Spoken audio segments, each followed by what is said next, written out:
Jim Hicks, Rob Hatter. You are now tuned in to the Chop Shop. I'm Retro. Let's get it. We in the Chop Shop. We live in the Chop Shop. We talking sports. Jim Hicks, Rob Hatter. You are now tuned in to the Chop Shop. I'm Retro. Let's get it. We in the Chop Shop. We live in the Chop Shop. We talking sports talk. We live in the Chop Shop. We in the Chop Shop. I'm talking sports talk. So turn your dials up. It's live in the Chop Shop. We in the Chop Shop. We live in the Chop Shop. We talking sports talk. We live in the Chop Shop. We in the Chop Shop. I'm talking sports talk. So turn your dials up, it's live in the Chop Shop. Yeah, it's lit in the Chop Shop. Turn your dials up in the drop top. They ain't based in debate, but they keep it fact straight. Going 30 for 30, let's do a first take. On Facebook Live from 12 to 2.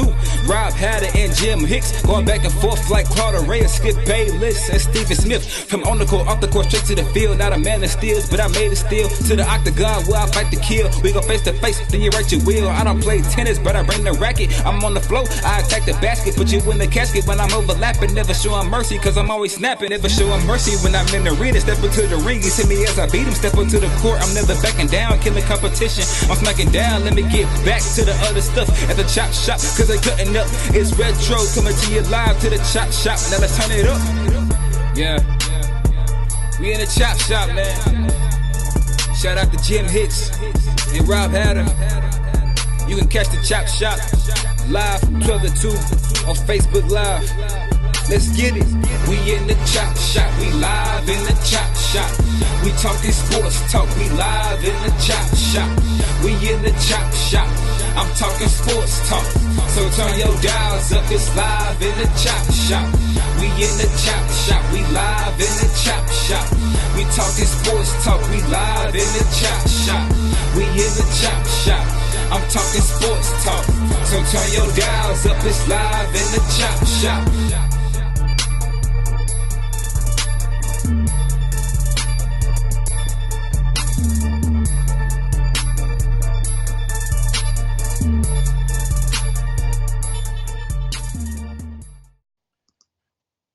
H-Town, what's up?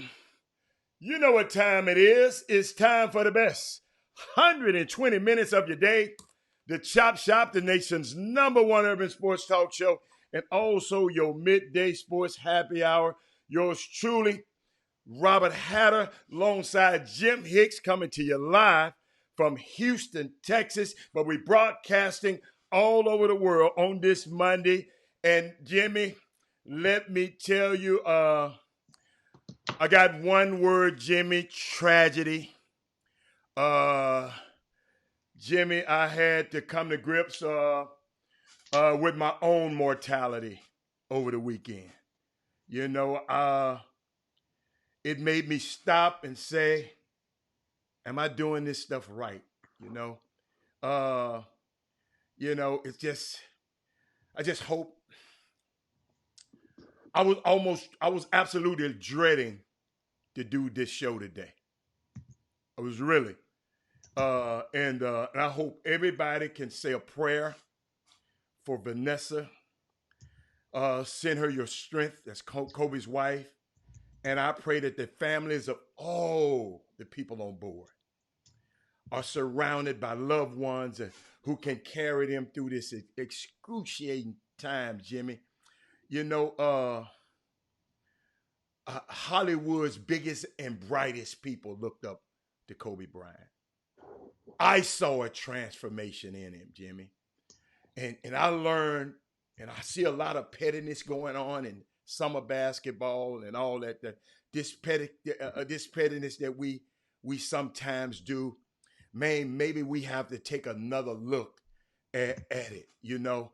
And Jimmy, in the next few days, we're going to talk about his accomplishments and all that.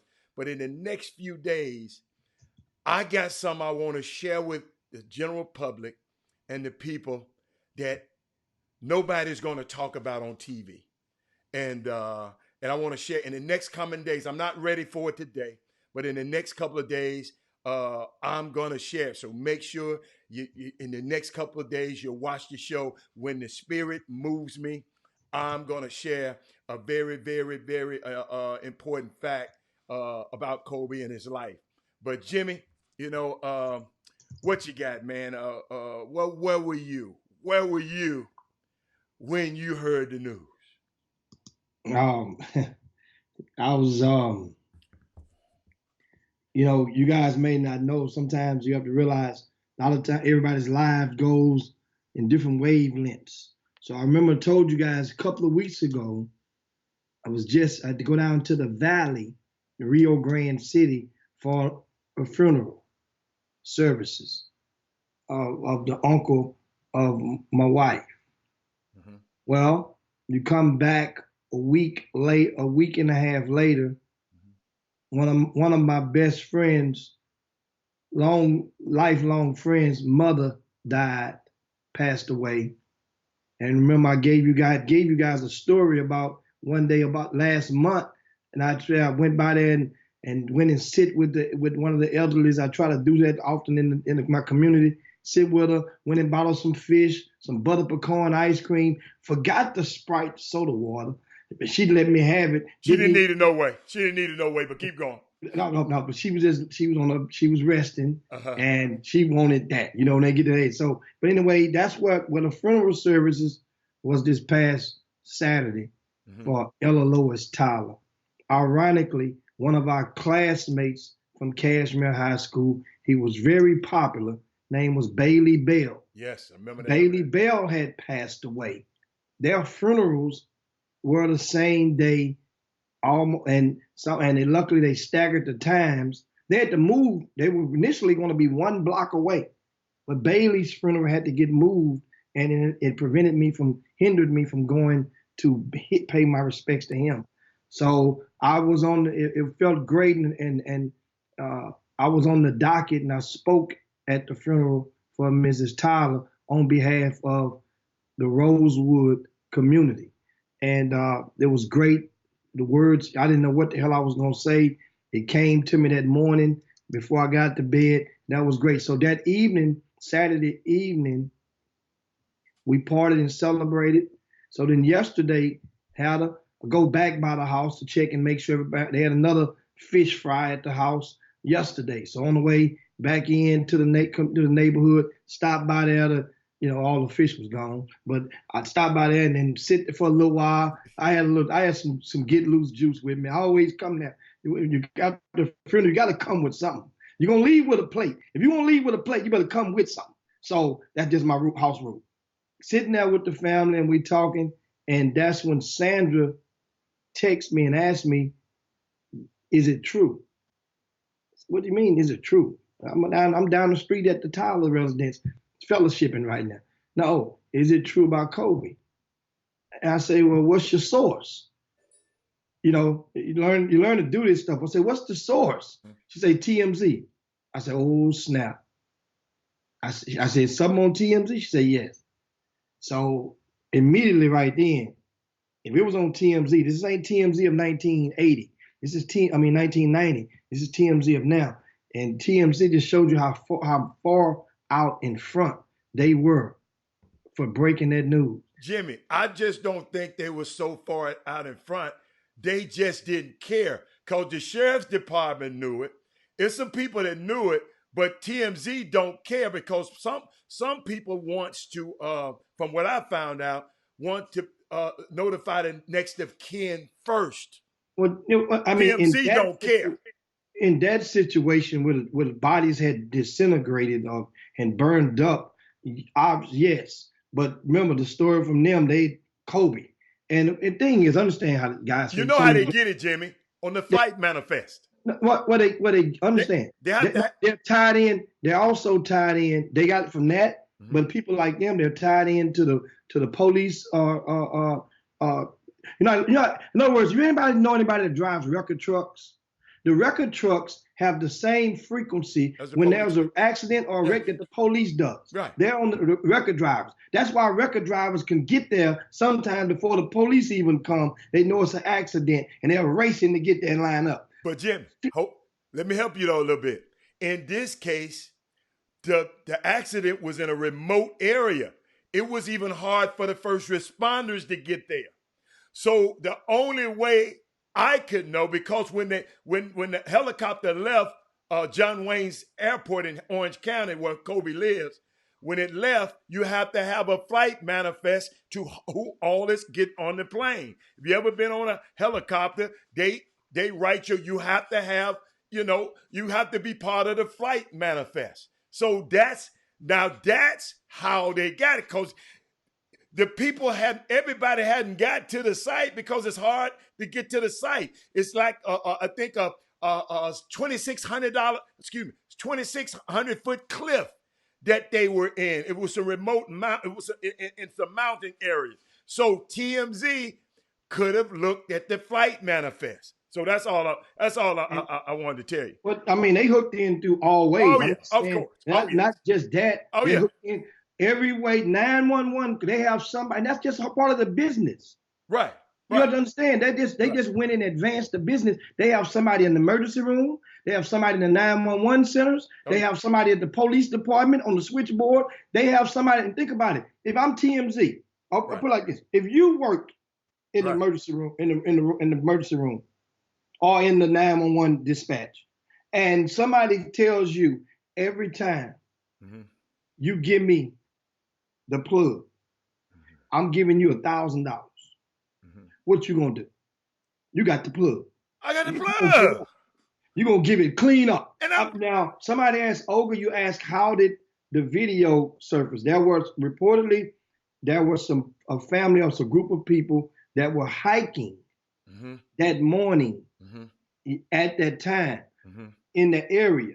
And you understand when people are hiking, you can hear that, and that time of morning, you could hear the helicopter probably before, and it was easy for people that's how the video transpired. Ironically, somebody was hiking on a hill that was adjacent to where the accident was occurring. And that added and Jimmy, that added more and it wasn't devastation to it. Did you see a close? The videos I saw was far away.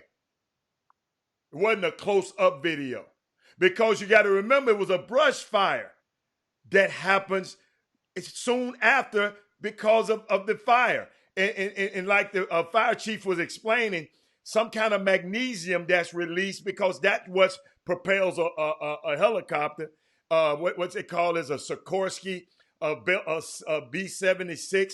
And I remember this plane because I watched this helicopter, because that's a lot of what they had in what's the name of that movie? The Thomas Crown Affair, that they were trying, and the lady described the helicopter. One of the best helicopters out there.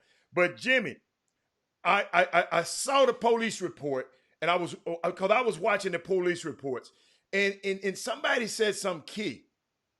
The police had grounded their helicopters. So why was the private helicopter allowed to be put in use? I mean, I'm just curious. Well, that's a good question. We'll never know. And no, we know right now. And the New York Times. Okay. Right before we came on the air, has an article says that helicopter got special permission to fly. Okay. That's according to the New York Times. Gotcha. This came out within the last hour. Okay. Helicopter received special permission to fly. I'm with that. And all the details, I don't know all the aviation stuff, but just about that, you guys can go and search New York Times, and you'll see that. I'm quite sure the article would probably be one of their top ones that would be trending. And Jimmy, you know I have people that live in that area, and they were talking about the fog. And in some flights at LAX was being diverted and being delayed because of the fog.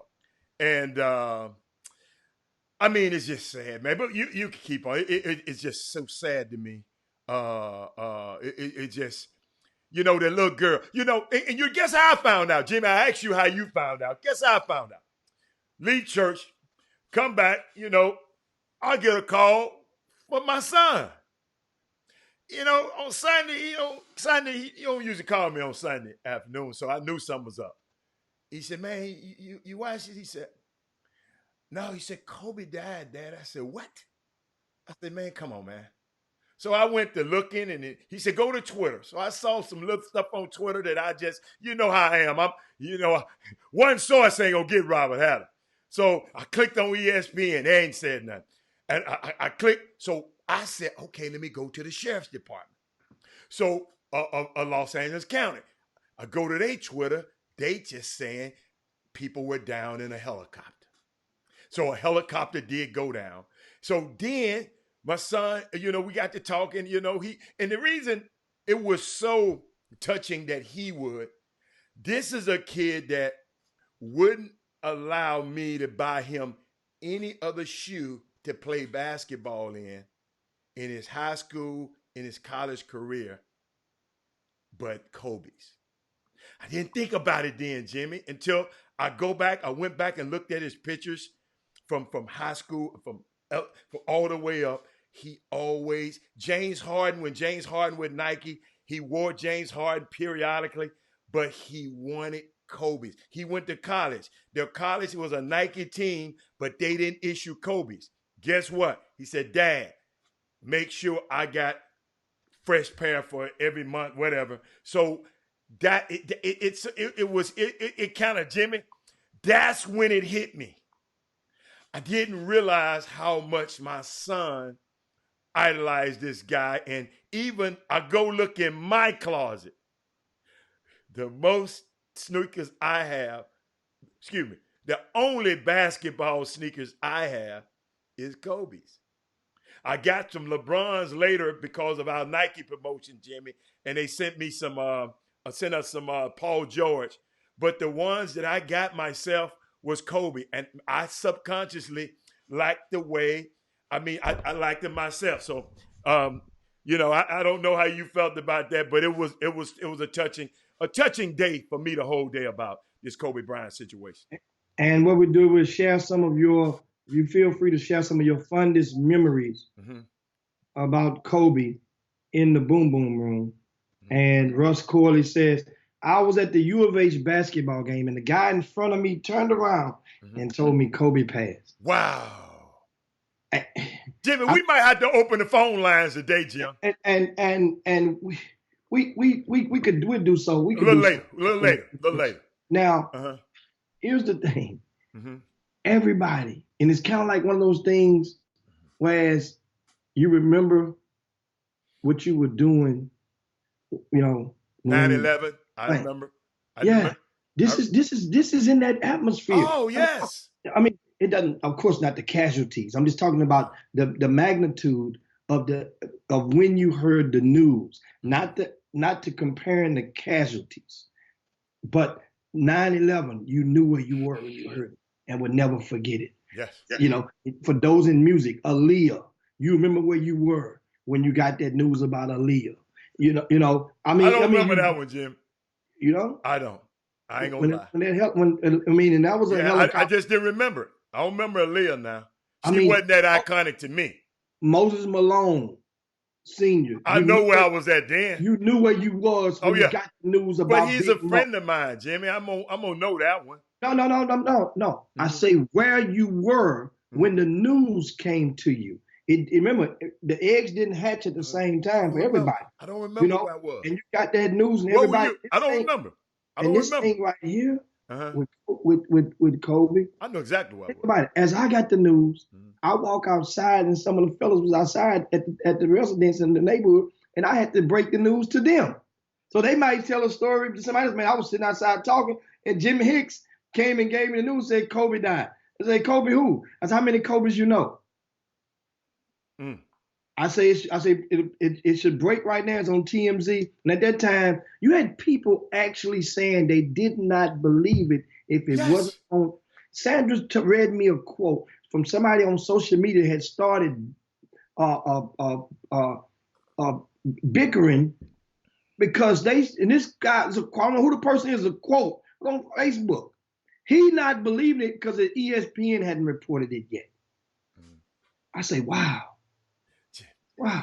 He hadn't believed it because ESPN didn't report it. So that just goes to show. So my thing, I say, Shan, you ought to go and reply to that guy and say, if this TMZ source holds true, will they become validated? Because some people get a life sentence. That means somehow he must have been stuck in the old day. And once again, there's B. Scott, you're absolutely right. What'd she say? TMZ does not, they're not, how would you say it? Can't be sued. Yeah, they're not a news agency. They're not. They're not following the principles of basic journalism. That's right. They're not. It's like the Inquiry. It's like RCS Sports, and you guys know the website. Now I try to explain to people. Mm-hmm. I didn't take an oath to journalism for the National Association of Barclay, of Black Journalists or whatnot. So therefore, I don't have to go and interview both sides. But Jimmy, you do if you consider yourself in mainstream. And if I'm talking for the Q57, I need to do that. Jimmy, you sure they can't be sued? They can. Everybody can be sued. They can't be sued for naming those names out there because because at the same time they went by means of memory. They didn't say all 9 at first. TMZ's story was Kobe Bryant. They had verified through their sources that it was Kobe. How? Well, hell, they know what everybody. It was a team from Houston, Hatter, in that tournament, a girls' team. If I'm not mistaken, Trey Phillips. You may know the name of the team. Correct? Help us out. Cynthia Guillory. I did a lot of the guys who follow the girls basketball acutely in Texas. What was the name of the girls team from Houston or Texas that was there? And Jimmy, speaking of that, can you imagine being the young girls who was waiting on their 3 teammates to get there, and they hear the news? Let me give you, before we go any further, let me give you the names. We got John Altabella, his wife Carrie, and their daughter Elisa. They were on the flight. Elisa was a teammate of Gigi's. Then you got Sarah Chester and her daughter Peyton. She was a teammate of Gigi's. Then you got Christina Mauser. She's the basketball coach at the private school. I'm assuming the private school that these girls attend to. I'm not sure. And it's just heartbreaking when you think about, first of all, Vanessa, when she kissed her baby yesterday morning, and kissed her husband off, made her little bag of whatever, she helped her with her little bag to go to the game. She was expecting her kid and her husband to come back. So in all this, because I saw some insensitive stuff on Twitter last night, we're going to be respectful, and I understand the Boom Boom Room. We're going to celebrate this young man's life and the life that his other kids and his wife have to lead. So, Jimmy, now if you want to interject, I don't want to get in a loss. We got to think about those little girls. Trey Phillips, did he find out the team? Did you find out the team? Yes, Chuck McCowan. I know. One thing about the Boom Boom Room, Adam, you don't have to worry. They're going to come through. Oh, they got it going on. They got it going on. Sci-Fair Elite, the Sci-Fair Nike Elite, which is based out of Houston, and the Drive Nation team based out of Dallas-Fort Worth. Both were in that tournament. Awesome. Right? Called the Mamba Cup. Oh. And actually, Terry's team, his Drive Nation team, is supposed to play that's the team of Kobe yesterday at 10 o'clock in the morning. West Coast time. So you understand, think about it. This was a 9, they left at 9, shortly after 9. They were, according to the trajectory in the reports, that mean they were going to get to the gym at about 9:45. Yes. And the game was at 10. They was coming, take care of business, get off there, get back on that helicopter and chopper and get on back to the crib and watch and get ready for the Grammys or whatnot. Jimmy, I'd be remiss if I didn't mention Era Zobayan. He was the pilot. I mentioned everybody's name, but Era Zobian, he was the pilot. And y'all got to understand. Let me put something in perspective here, Jimmy. Kobe Bryant, since he's been 31 years old for 10 years, has been using a helicopter. I got pictures of it somewhere. He has been using some form of a helicopter to get from his home in Newport Beach in Orange County, Jimmy, back to back to his from to the Staples Center. He been taking that helicopter for 10 years, Jimmy. And this morning, yesterday morning was a time that that's why I have to say it's been 10 years. And that's a long way. You know, Jimmy, I went and looked up how long it would take to drive from Orange County to there. 2 hours and 15 minutes. When you can get there in 45 minutes by helicopter. So it's just to put it in perspective, and people who don't know, they dubbed that helicopter Air Mamba because Kobe used to fly this helicopter. I don't know if it was the same one. No, it's not the same one. It wasn't the same one, but they used to they dubbed it and Air Mamba. So he because we'll second guess everything now. I remember somebody was talking about Rick Fox was on the plane. Did you see that? I mean, that's why you have to watch your sources. Just watch your sources. Yeah, that's all. And then take names of the source. That means if a source steers you wrong, then you just remember that. That don't mean the person's gonna be wrong all the time. No. Trust me.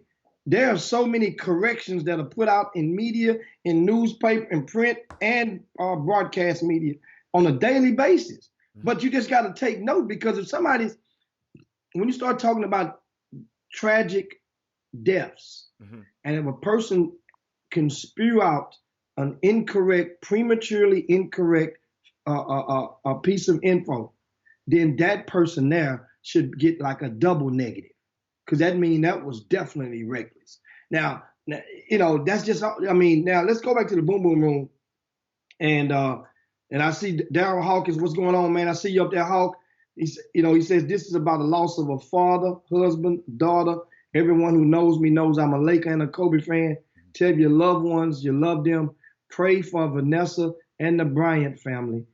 I love you guys, Hawk. Hawk, we love you too. Hawk, guys, that name may sound familiar to you, many of you. Yes, that is Daryl Hawkins, who would play with the Arkansas Razorbacks in the 40 Minutes of Hell, coached by Nolan Richardson back in the days. Hawk, guess what, man? We appreciate it, brother. And we're going to share your fondest memory of Kobe Bryant. Let's make this show.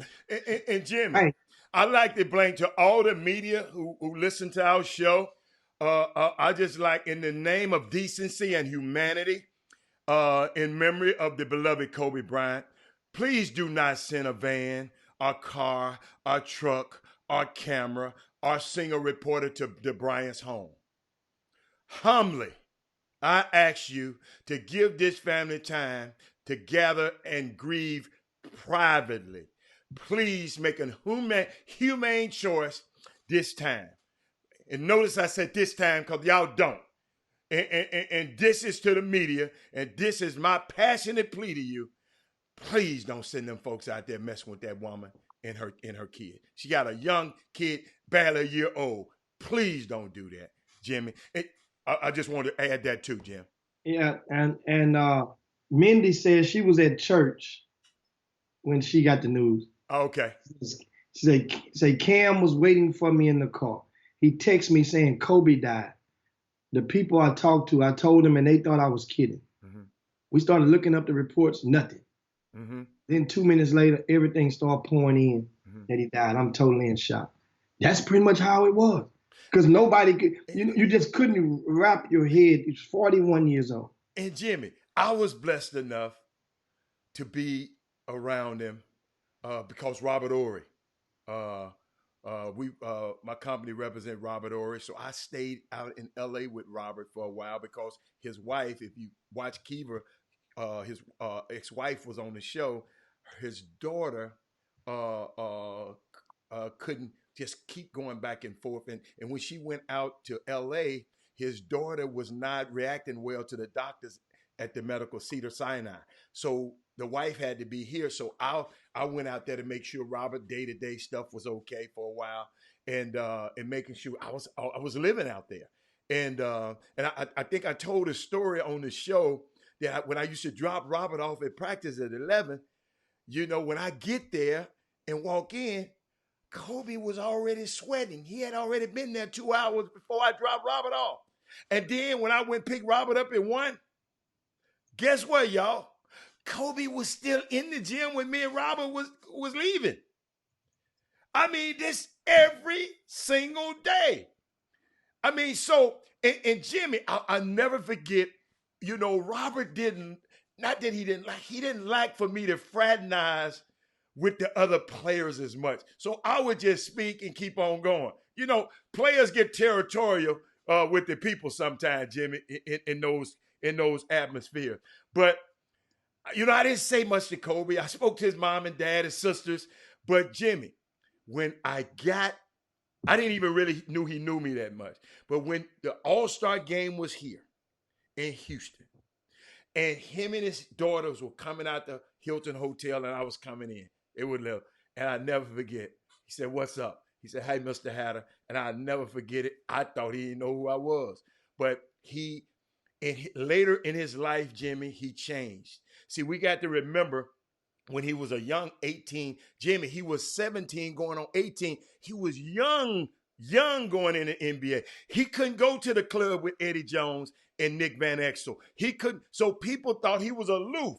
All he did was play basketball. He couldn't go to have a beer with the guys. He was too young. You follow me? He couldn't be a part of the crew. And a lot of people, they kind of took that against him and held it against him. And I mean, it's just the young man had an evolution. And don't forget, Jimmy, in the next couple of days, I want to share some with the Boom Boom Room. Y'all gonna wanna hear this in the next couple. I'm not gonna give it all today because it's got to marinate in my spirit. But I got something to share with y'all that's gonna help y'all. This demise of this great young man icon is gonna help us. I gotta wait for it to help us. But what else you got, Jim? Well, I mean, just thinking back when first, meeting Kobe, met him a couple of times, of course, from the Nike family, and it's funny as hell. I remember one time, because a lot of people, and even Kobe, probably right now to this day, a lot of people in basketball, they don't know, and it's kind of common. It's like rappers. Hell, you don't know Cardi B real name, off the top of your head. So a lot of people don't know Jim Hicks. So in the basketball community, what do they call me in the basketball community? Cheat sheet. So Kobe, cheat sheet. Yeah. I said, we were talking one day, back in those days, Nike had decided to do some individual skills academies. And they had a Kevin Durant Skills Academy, a Darren Williams Skills Academy, Kobe Bryant Skills Academy. Paul Pierce had one. Amari Stoudemire had one in Phoenix. And it was regionals. Well, not regional, but it was different parts of the country, and they specialized in the positions. So Kobe had the guards, the wings over there, and Kobe cheat sheet. It's crazy, man. He said, "Say, man, I was wondering about something." I said, "What you got, Doc?" Yeah. What the hell you do for a living? I say, Kobe, I'm like Tommy on Martin. I said, he fell out laughing. Everybody around fell out laughing. Jimmy, it's a wonder he didn't send you through his spiel. Because when he talked to you, if he get to talking to you, he wants you to be the best. Be careful when you ask him for advice and he talking to you, he gonna ask you what you do. He want to make sure you maximizing what you do. Jimmy, I want you to read the comment on the screen. It's a comment on the screen because I know he don't have time to be really commenting on this screen. But that touched this young man yesterday, and I'll let you read it. I'll let you read it. As he said, the only shoes I wore in basketball were Kobe's. Mm-hmm. In high school, I got to practice first and left last Mm-hmm. because my dad told me Kobe was always first in and last out. Mm-hmm. I wanted to be like Kobe. Now, who that And come from? that's from Robert Hatter The Jr., the the fourth. third. No, he the fourth. I'm the third. He the fourth. So you like Thurston Howell? What I tell him that for? You What I tell him that for? Gilligan's Island, Thurston Howell the third. You Yeah. the fourth. Robert Hatter the fourth was in New York City, and this is a testimony Yeah. from one of the youths. Think Yeah. about generations. Mm-hmm. This young man came out of high school in 2013, Mm-hmm. right? And Kobe's fingerprints Mm-hmm. reached and touched his life to Yep. what he done. You remember now, a lot of guys a little older, we had different other guys, but Yeah. if you think about Kobe, he was right there. And somebody asked me, matter of fact, Sandra asked me the question yesterday, which I had to think on and make sure, say, who was Kobe's? Because, you know, she said, didn't Magic have Larry Bird? And then sometimes you don't know the wives have this much. They you know, they can't wait to talk hoops sometime or football with you guys. She hit me with, you know, Magic had Larry Bird, right? I said, yeah. She said, well, who did Kobe have? And I explained to her my best off the cusp. Understand that I ain't going to look up nothing. I say, well, during the time in the Western Conference, it was the front court guys was toting the Western Conference for the most part, other than the Lakers were like. So, you know, of course, Kobe came in the game in his first year or two. He lose to Karl Malone and the John Stockton them. But that wasn't a rivalry created because it was a pretty much they were on their way out. Hell, 2 years later, Mailman joined the Lakers. If you guys may have forgot that. They tried to form a super team of ARP guys. Who was it? Karl Malone, Gary Payton? Gary Payton came on the team. That was enough.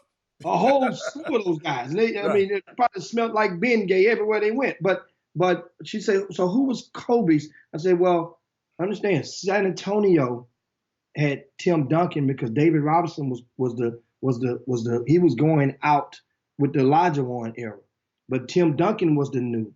I said you had forwards. I said a lot of the rivalries you could have think about that was in the Eastern Conference, but they didn't play each other but once or twice a year. So it wasn't a rivalry like that. You can't. She said, well, Allen Iverson. I said, well, no, baby, Allen Iverson only made it to the finals one time. They won the first game. That's when he stepped over Tyronn Lue. Yeah. And stepped over Tyronn Lue, and the Lakers went and won 4 straight, went 4-1 that series. So you couldn't call Allen Iverson his rival. Kobe was in the era that he had the mantle. Remember, he was in the era that was out with the old. He was the connector. Think about it. There you go, Jimmy. He was the bridge. He was the bridge between Michael and LeBron. Yeah. Yes. So and understand, and he ran things during that time. Don't get it twisted. At his position, you had a bunch of front court guys, Shaquille O'Neal and all Amari Stoudemire, Right. who's great. A lot of you guys that only saw the tail end of his career, Amari's, then you might didn't realize he was that dude. He was one of them dudes. You wouldn't dare fix your lips to say Stephen Nash was a nemesis of Kobe Bryant. Nobody in the world would fix their lips to say that, even though Nash won MVP twice. You wouldn't dare say that. You wouldn't dare say what his name was, Steve Francis was a nemesis of. You wouldn't dare say such a thing. Jimmy, think of how blessed we are to be able to live in the Michael Jordan era, the Kobe era, and the LeBron era. Oh yeah. Think of how I'm talking about you and I. I'm sitting there thinking about it, y'all. There is no way for me to really process this information and make it make any sense, right? So apologies for this. If it's more a stream to me, Jimmy, of consciousness than anything else. For many years, for many of you, glad you brought it up, Joe. Kobe was what Jordan was for us older guys. The best you saw. The guy you grew up with. He certainly was that to many of the young NBA players. Maybe your guy was the guy who brought jersey 8. You was number 8, then 24. Maybe he was the guy you rooted against with all your soul. Whatever he represented, Kobe Bean Bryant did one thing that all great athletes made you do. Jimmy, he made you feel. In sports where they played at a level that Bryant lived over several decades, are emotional transportation business. That sports are in the emotional train. It's up and down. Kobe could do on his own or as a part of a great Laker team. Think about this, y'all. He made you feel it. 5 titles, count them. Kobe, 5 titles. 81 points against Toronto. And Jimmy, you would love this being a stat man. He only shot 46 times that night.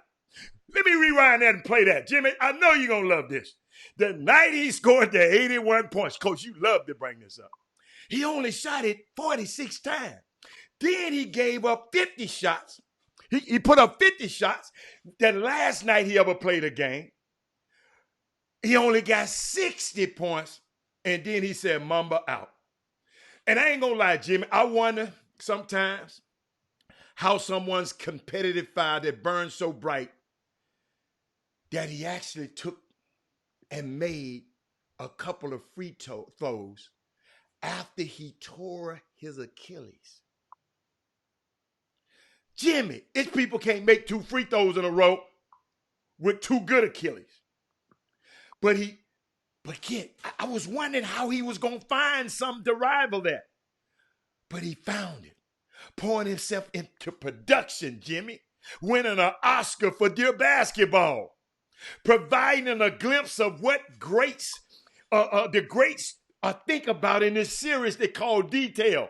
All young basketball players and coaches, go get that subscription to Plus and ESPN and watch Details. It take you behind the scenes of greatness, young players. And let me share y'all something that I know to be true. Something that he poured his passion and his basketball genius into, and that was coaching his own daughter. I saw it, Jimmy. Unbelievable. Trae Young is her favorite player. They're at the Hawks and Nets game, and he explaining the game to her. That's one of my most fondest memories of her, him and Kobe. So, Jimmy, it gets me, man. I was looking one of the quotes in the Boom Boom Room. Said about that, Kobe and his daughter in the building, breaking down the game. I love this.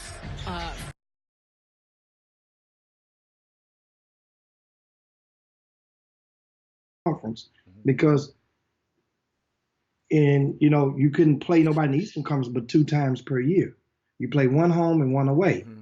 So that unless you had remember Magic and Larry Bird met each other in the championships, so they would play more times in that 1-2 week span than they would do the entire season, because that would be a 7-game series. They played, so that playing them 2 or 3 times that they met Larry Bird, not to mention it started before they got there. Okay. So that was they started when they was at Indiana State and Michigan State respectively. Mm-hmm. So I was looking, Kobe Bryant, Herb Baker says his competition was Michael Jordan. Mm-hmm. Well, Kobe and Mike only played 8 times in their career. Yeah. And I'm gonna tell you, in all fairness, you could throw 4 of those matchups out the window. And here's what I mean. The first time they played was in 1996. Kobe was a rookie. So what do you think, Mike, before I give you these numbers, what do you think Mike did to Kobe that first time they played? Oh, no, go on. I didn't look all that up. Michael Jordan scored 30 points, right? Kobe scored 5. Okay. So the second time they played that year was in Michael Jordan scored 27, Kobe scored 5 again. Okay. So that's not even fair to compare. Jimmy, what year was Kobe in? He was a rookie. Oh, Jimmy, he that year. had a That's what I'm terrible saying. 2 years. But keep You're going. not gonna even count that. Yeah, That's an but keep going. incomplete. Don't even count that. Yeah. So I throw that one out the window. Okay. Remember, they only played 8 times. So I go to the last year that they met, right? That was in 1996. The last time they met was 7 years later in 2003. But they first met in November 2002. Michael Jordan had 25. Mm-hmm. Kobe had 27. Okay. Second time, Okay. Michael Jordan had 23. Kobe had 55. But that was prime Kobe in 2002. You follow me, guys? So I wouldn't even count that. That Michael Jordan was on a cane. Okay. And then the last one. Tell him. This number, what number he was? This number 45, Michael Jordan. This was the Washington Wizards, Michael Jordan. He gave Jordan a 55 piece to send him on out of here too. Toward the end of his Jordan career. I'm saying, but I wouldn't Don't count that. Okay. I got it. Just like I wouldn't count that last one. Okay. That Michael Jordan, it wasn't even equal. So now the two in the middle, they met in 1997. Kobe Bryant's second season. You count that. So that don't make a rival. That's it. Kobe had 33, Jordan had 36. Great. That was good for TV. Second time, Kobe had 20, MJ had 31. Kobe won the game. That was right there when the mesh. That was right there when the rubber met the road. Then they met again a couple of years later in 2001. Kobe 23, Michael 22. Then the last time, remember 2001, 2002. Jordan was with the Washington Wizards at that time. Ain't the same MJ. So to think that Kobe and MJ were rivals. Mm-hmm. Nah. It was great. They gave us 1 year of very competitive of one season. They gave us 2 games where you can say, man, it went at it. But one plane was going up and the other plane was going down with those guys. And I just wanted to share that with you guys. And Jimmy, I got some, it's just so much. I couldn't sleep. I was asking myself, what do I think Kobe's legacy would be? And one of my things, the number of people he touched. I just got a text from my son. He must be touched. This man don't have time. He don't never text me this much. He talked to his partner, Will, one of his teammates. And he said, Dad, Will told me, if you think about it, many of us wouldn't have picked up a basketball without Kobe. He said, I probably wouldn't know if it wasn't for Kobe. He said, his friend said, I may have never touched a basketball. Kobe helped me connect my brotherhood. Wow. Because if he wasn't connected to a team, he probably wouldn't connect to play basketball. He probably wouldn't have went to Cornell. My son probably wouldn't have been his best friend. Now these guys that went from college and now they trying to be captains of industries. This how important this young man, this individual, Kobe Bean Bryant, is to us and to our generation, Jimmy. And Jimmy, what do I say? This is the burden of what guys like me and you have to come on this show and do. We have to make sense out of something that makes no sense. It makes no sense. A 41-year-old man in the prime of his life, in his other chapter in his life, about to become a superstar in his other life, get cut down so fast. Not drug related, like Whitney, Michael Jackson, Prince, but an accident. Jimmy, last year at the Super Bowl at Ebenezer Church, that's what Martin Luther King Church, they were playing a speech at the Super Bowl. Super Bowl was in Atlanta last year. And it was talking about death is going to come for all of us when that time comes. Don't tell them about my awards. Just tell them about I tried to love somebody. I tried to make a difference. When I look at Kobe, Jimmy, he made mistakes and public mistakes from the time he was 17 years old. He was on a public stage. But Jimmy, what I learned about that kid, he always had charisma. At 17, I knew that guy had it. He was always a star, but he was not always beloved, and you know it. Wasn't always beloved. He played with Shaq, and there was a lot of tension there, Jimmy. He was telling Shaq what? It's your fat butt in shape. He said, we won 3, but we could have won 5 if you had been in shape. He was the kind of guy that would drive you crazy, Jimmy. He your friend that's going to always push you to be the best.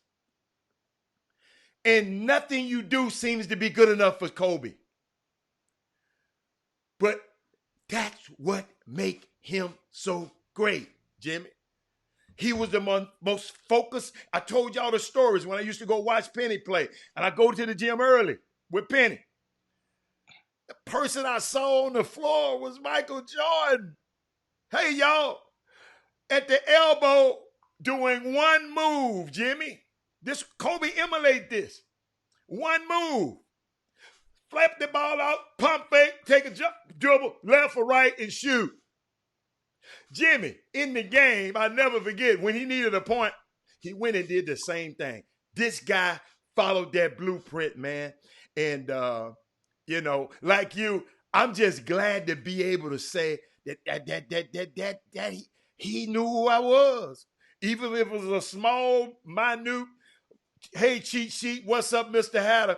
He knew, and it's crazy, man. I mean, I'm trying to be good because I got to do a show on the outside, but I saw the crying of Jerry West.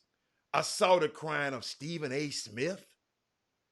I saw the crying of these guys last night.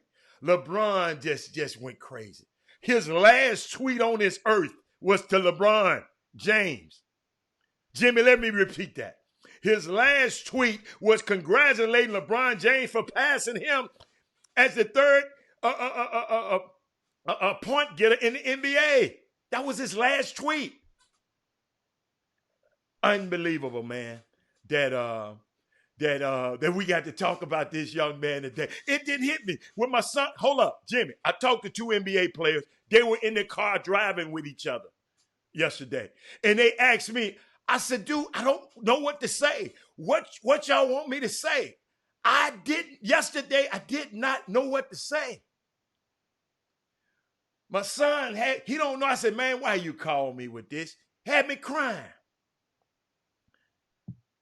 But man, hey, that just show you how this guy affected my life too. So, hey, unbelievable. I was blessed enough to see all 3 of these guys in their prime. Man, hey, I wouldn't trade my life for nothing in the world. Man, now it goes and thinks the Kobe Bryant, now you move to the phase where where would they have, of course, the ceremony is probably going to be the Staples Center. Right. And that place won't be big enough. Nah. You know, I'm expecting a parade would be of Biggie proportions. But Jimmy, everybody's not supposed to get in the funeral anyway. Okay? Everybody. No. They do it. No. Funeral and memorial service is 2 different things now. Yeah. You have a memorial service to allow some of the fans the opportunity. Well, have that at the stadium. That's what I'm wondering if they are considering, because Magic Johnson has Dodger Stadium. Yeah, but we got a football stadium. We got the LA Coliseum. We got football stadiums. And he has has some hooks with that as well. With the so I'm wondering how this is going to go. You're going to expect this to be one of the greatest services of our times.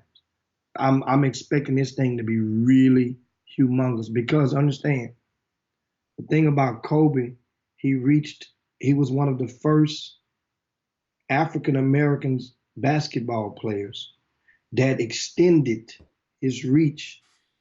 Of course, Michael Jordan went Global. overseas, but Kobe actually spoke various languages. Yes. And Kobe Bryant, it's a different type of connection that a lot of those people felt for Kobe, especially in Italy. Jimmy, I'm glad you brought that up, Jimmy. And I'm gonna show you something so crazy. It was an interview one time, and the Spanish translator wasn't there, and everybody said Kobe. They didn't know Kobe spoke fluent Spanish too.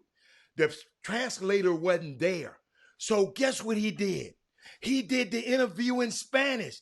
The Spanish people, and he said the Spanish people in L.A. and around the world embraced him.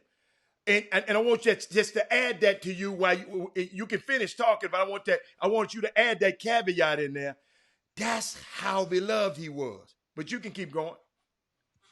I was just saying about Kobe's reach over, in different, because he spoke so many languages. I know Portuguese, Spanish, of course, English, Italian.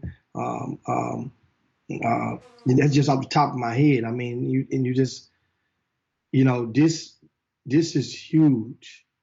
What it does, and like I say, death is going to happen. Oh yeah. But some deaths it takes to get your attention, and once it gets your attention, then what are you going to do to embrace and yourself and do a self-assessment, a self-inspection as you take your car and put it in the machine before you get your new tags.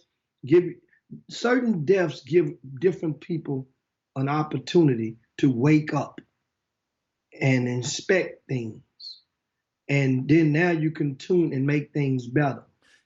This is one of the ones. Shout out to Mr. Katie. I see you out Hey, there, Mr. Katie. back on the chop shop, and Jimmy, I still think about, and I'll say it again because people might have just came on. I think about Vanessa. Not only did she lose her husband, but she lost a 13-year-old girl. And to hear, Jimmy, that they can't even get the bodies yet for at least several days because the accident is so perilous to get to. It's so shocking because he was 41 years old, and he was so young. He was really having a great a second chapter, and his daughter was on board. Jimmy, can you imagine? And somebody tweeted this, something like this, Jimmy, and it touched me because I was thinking it at the same time I read the tweet. Jimmy, can you imagine when he knew this thing was gonna go down? How he grabbed his daughter, said, "Baby, I got you. I got you." He knew he couldn't have her. He didn't have her. But when you know how the plane, they said, went up, then it came down. They knew it was a mayday. And I know he grabbed that girl. I mean, y'all don't understand, man. My emotions was running so deep with this thing yesterday, and that's what hits us all so hard. Even if you didn't know him, Jimmy, you felt a tremendous loss. Kobe Bryant, ladies and gentlemen, in Boom Boom Room, packed a lot of stuff in those 41 years. Fortunately, he did a book and he did a documentary. So there's a record of his life. It's a painful reminder of the fragility of life. Every time I look at that pic of him and his daughter, and Jimmy, I want to share this with everybody right now. When I look at this pic, Upset about that. Kobe and his daughter in the building, breaking down the game. I love this. Jimmy, unbelievable, man. Unbelievable.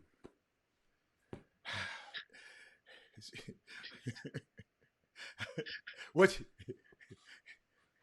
Just Jimmy, nothing else. I mean, I yield to you, man. I don't know how we're gonna transition out of this thing. Well, remember Kobe just about a year or 2 years ago, he won an Oscar for a short film Dear Basketball. that he had produced. I'm not sure if you guys are aware or not. It's ironic. Do you know that he won the Oscar? That Kobe Bryant was denied membership into the Academy of Motion Picture Arts and Sciences.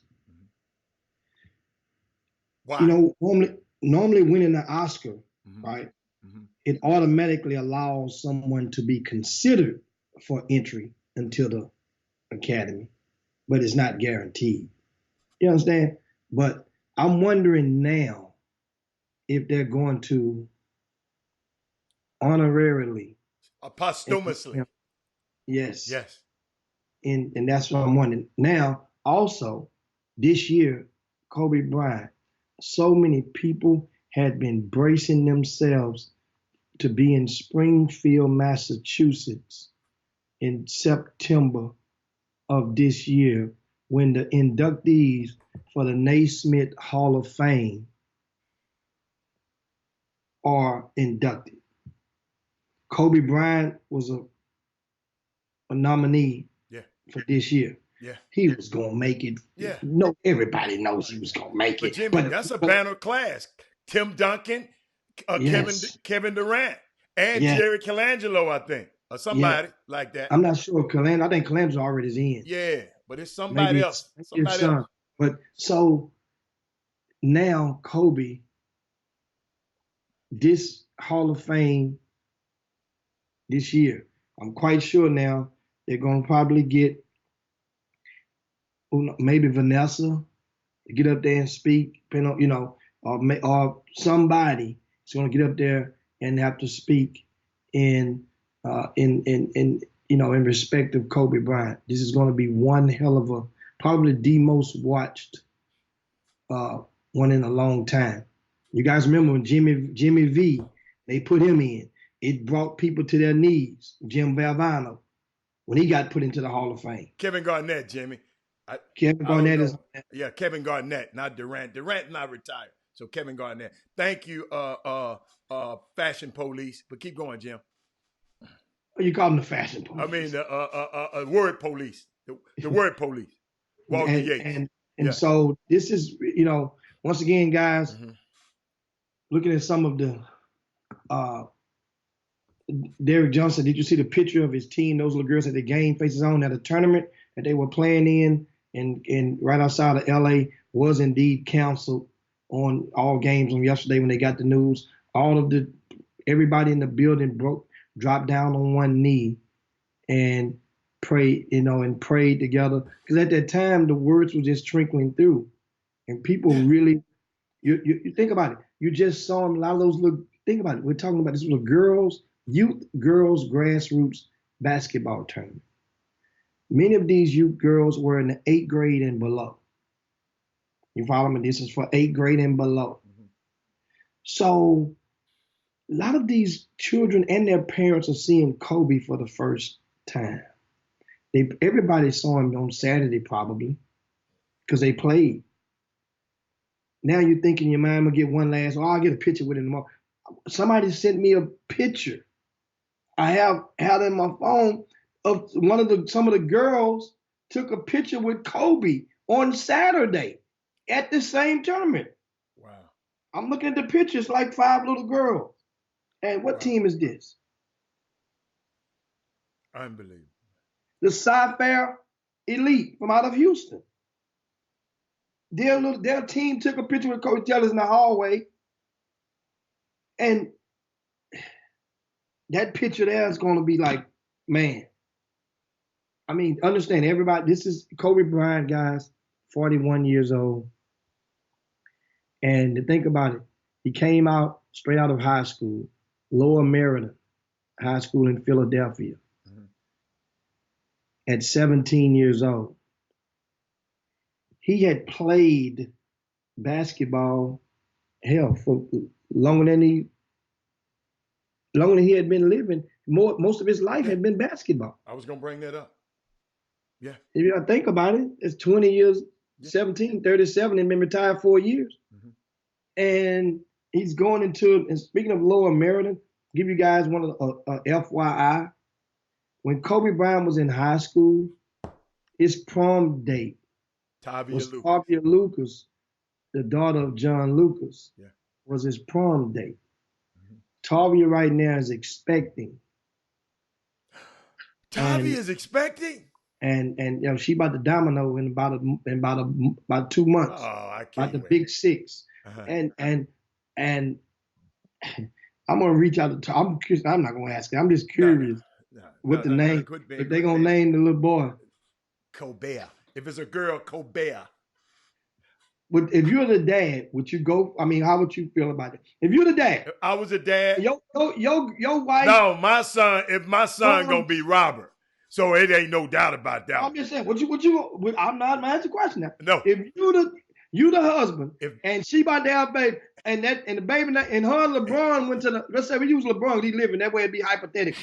And she went to the prom with LeBron, and LeBron went raw. Jim, forget about it. It's not gonna happen. You know what I thought about? Because you going a place I don't want to go. There were, but you know what? When you talked about when he retired, he had been in the NBA longer than he had not been in the NBA. You follow me? Than his life permitted. But I found out, Jimmy, it was some different versions of Kobe and Phil. There was the Shaq dynasty. That Kobe shot too much in that dynasty. There was the Paul Gasol dynasty. There was the 81-point, oh my gosh, game. And then it was the 60 points in the final game. WTH. There was a number 8. There was a number 24. There was a Staples Kobe. There was a skinny Kobe. There was a forum Kobe. Then there was a buff Kobe. There was an afro and a ball and the mamba. Check this out, everybody. I don't know if y'all knew this. Byron Scott was his teammate, and then Byron Scott also was his coach. How about that? And then Jerry Buss was his boss. And then Jim Buss was his boss. And in the end, Jenny Buss was his boss. Those are the versions of Kobe's, and we watched it all, y'all, for 19 to 20 years. When he first got in the league, he was a loaf. Rumors he didn't connect with his teammates. Players wanted Shaq. Back then, people wanted Shaq to stay. We forget about that. But he evolved, and he knew he made mistakes, but he evolved. But Kobe started to give more of himself, Jim, in the last 10 to 15 years. He went from a teenager. Always remember, y'all, he went from a teenager to a teammate, hard to coach, to a pleasure to coach, to a doting father.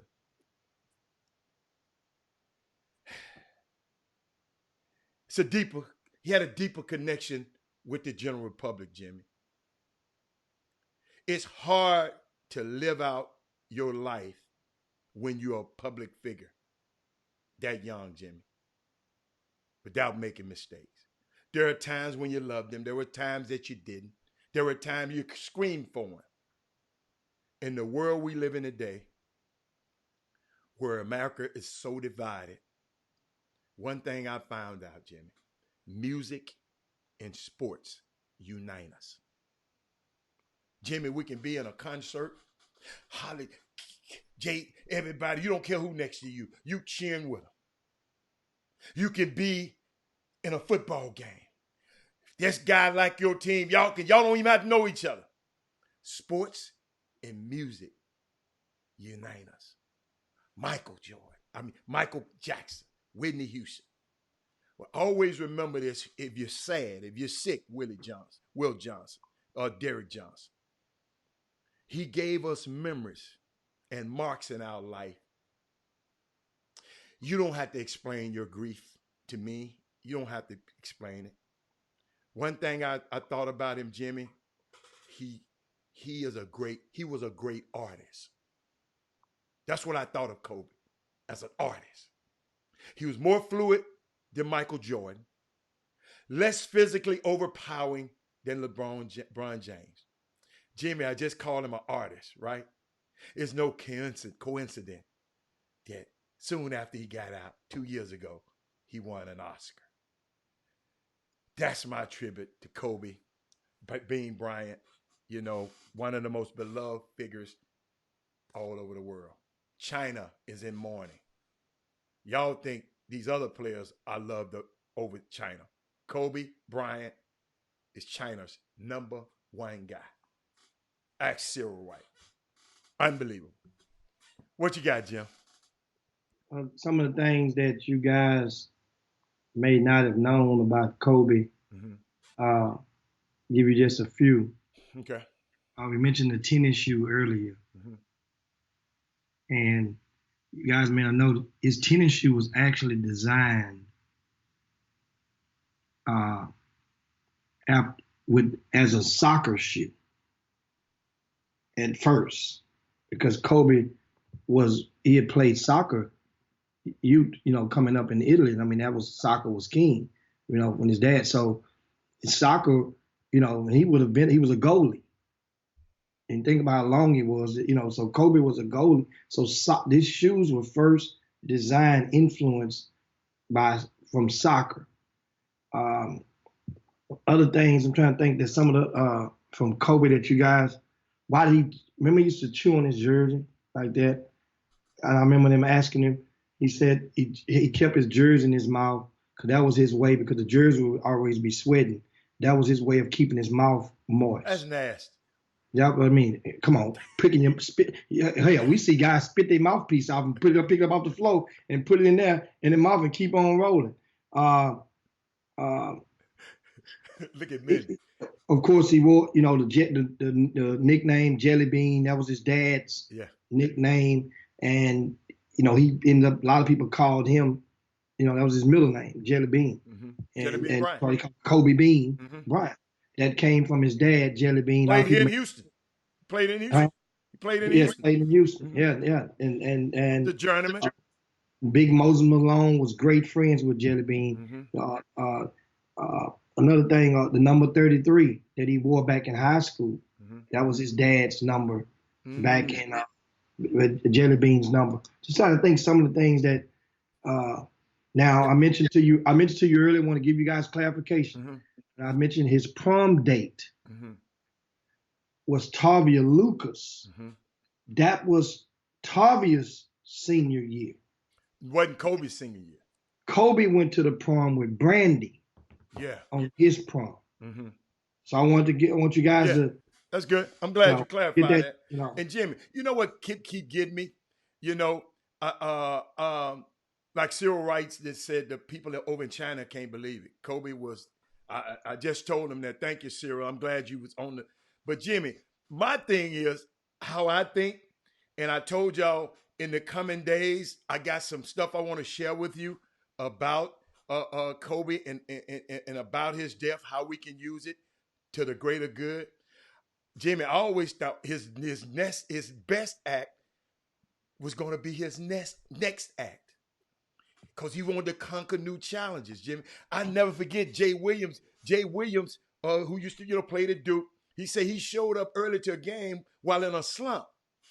And he saw Kobe working out tirelessly, staying longer than even Jay, and Jay was in a slump.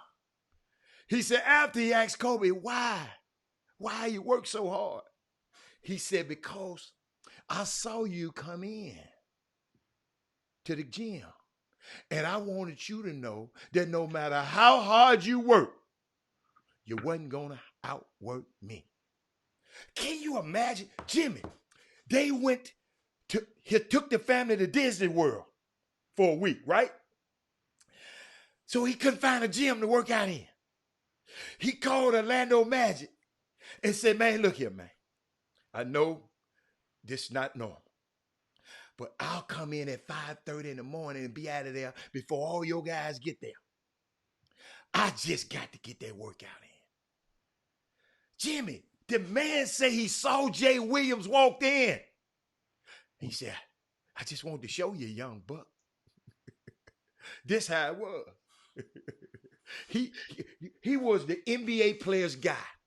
Jimmy, if you went to the league and talked to all 30 teams and started asking players who was their favorite player growing up, I would say the majority of these young guys would say Kobe Bryant. And beyond players playing today, if you fans from like 20s to the early 30s, it would be the same thing. Y'all, this will truly impact everyone in the NBA, especially those young kids that age. Think about Jimmy. He was the 13th pick in 1996. If you've forgotten, it was by the Charlotte Hornets, not by the Lakers. And the Lakers brought him and traded him for guess who, Jimmy? Jimmy. Was it Vlade Divac? Vlade Divac. Look at you. Talking about you don't know nothing about it. Vlade Divac. He became, but you know what I like about Kobe? He became known as the most competitive human being the league has ever seen. It's just so much, man. I could just go on and on. I got so many Kobe stories. But boy, in the coming few days, y'all better watch this show. Then I don't know when I'm going to spill it out. You know, Jimmy, when the spirit hit me, I'm going to be like Jimmy. When the spirit hit me, Stephen A. Smith, them, nobody on no show going to talk about what I got to tell y'all over the next few days. But what else you got, Jimmy? Well, some more things about Kobe that you guys may not have known. Some rare facts. Of course, his favorite player was Michael Jordan. Yes. His second favorite player, this is going to really take you back. This is some trivia, extreme trivia. His second player goes back to when he was a little boy staying in Italy, in Milan. And there was a star player there that was wrecking shop in Italy. And this is Kobe Bryant's second favorite player of all time. D'Antoni. Mike D'Antoni. D'Antoni. D'Antoni used to be Mike that D'Antoni, dude. Kobe Bryant's second favorite player.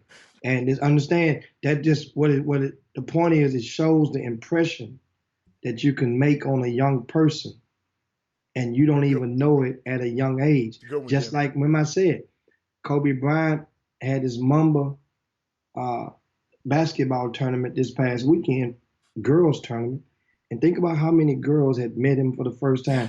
And I'm just looking at a picture of, and what we do is as we go out, we're gonna cue this picture up. You can send so that you guys can see it and see the young ladies that are gonna cherish meeting Kobe Bryant for the rest of their life.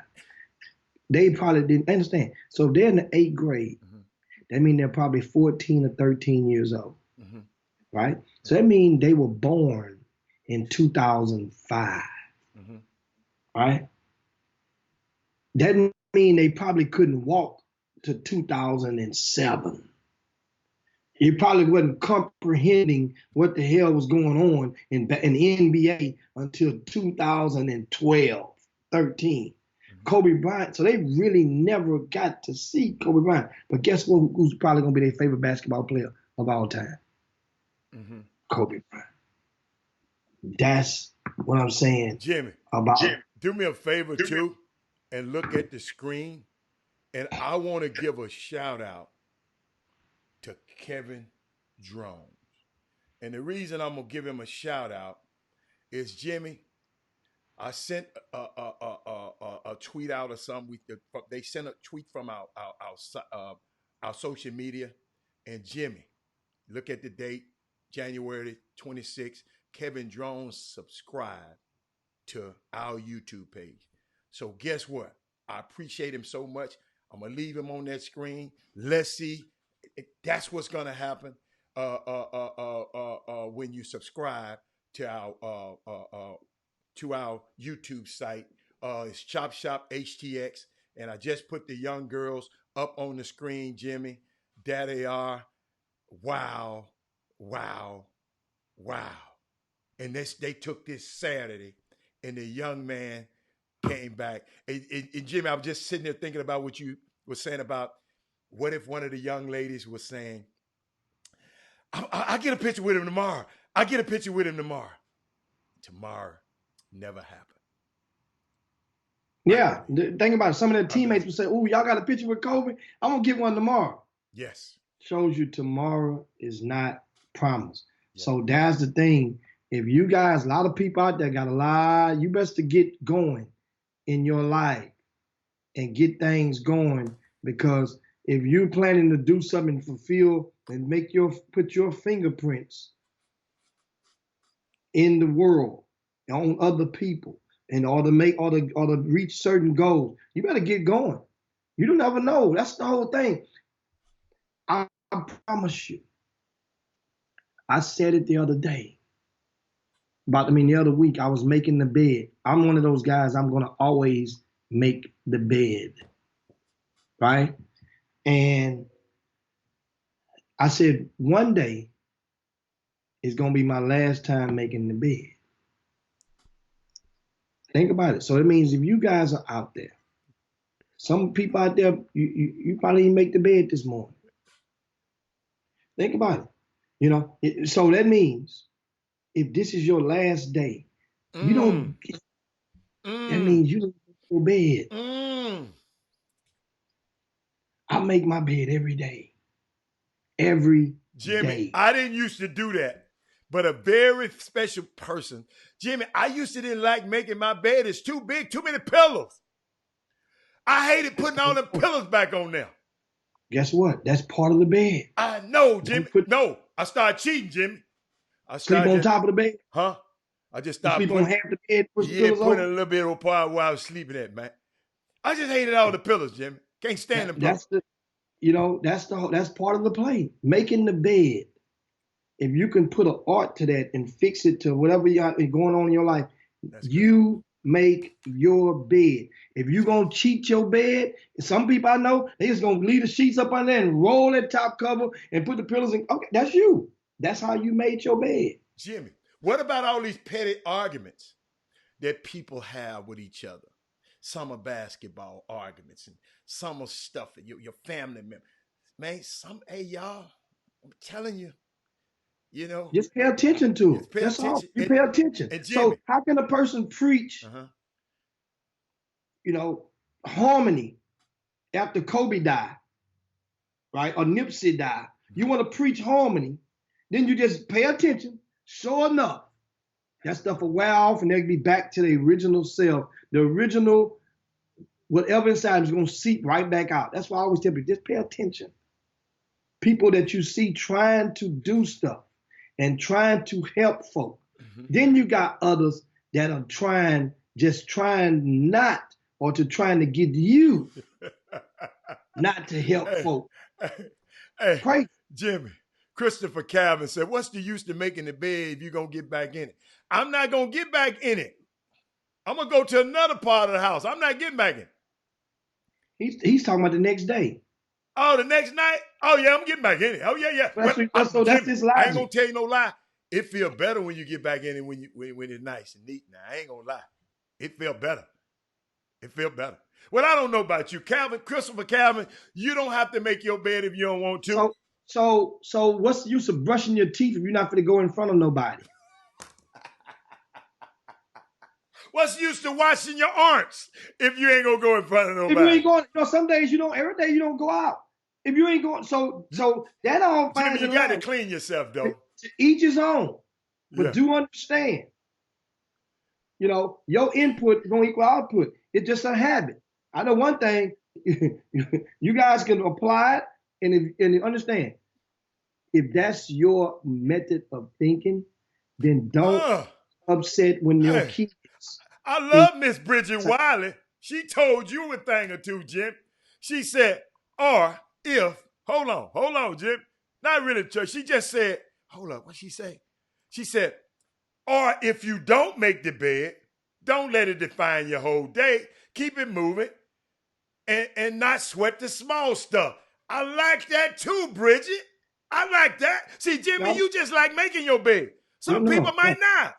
Alan, that's a habit. Gotcha. Some people put lotion on after they got the tub. Some Man. people don't. Some people think about it. That's a habit. So that don't mean if you don't and you got ashy knees, that's on you. Or ashy elbows, that's a habit. Some people, listen, some people think about this. And I gotta say, it's some people use a Q-tip. I use one every 2 or 3 days. Me too.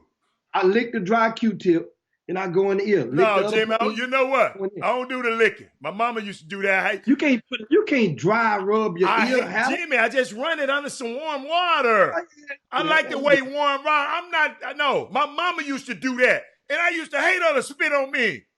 I used to hate that. So me, I run a little warm water on one end. I use 2 of them, Jimmy. Because I get this one, then I flip it dry and dry it out because I don't like that wet. Oh, dude. Oh, yeah. I mean, I didn't know everybody used Q-tips. Huh?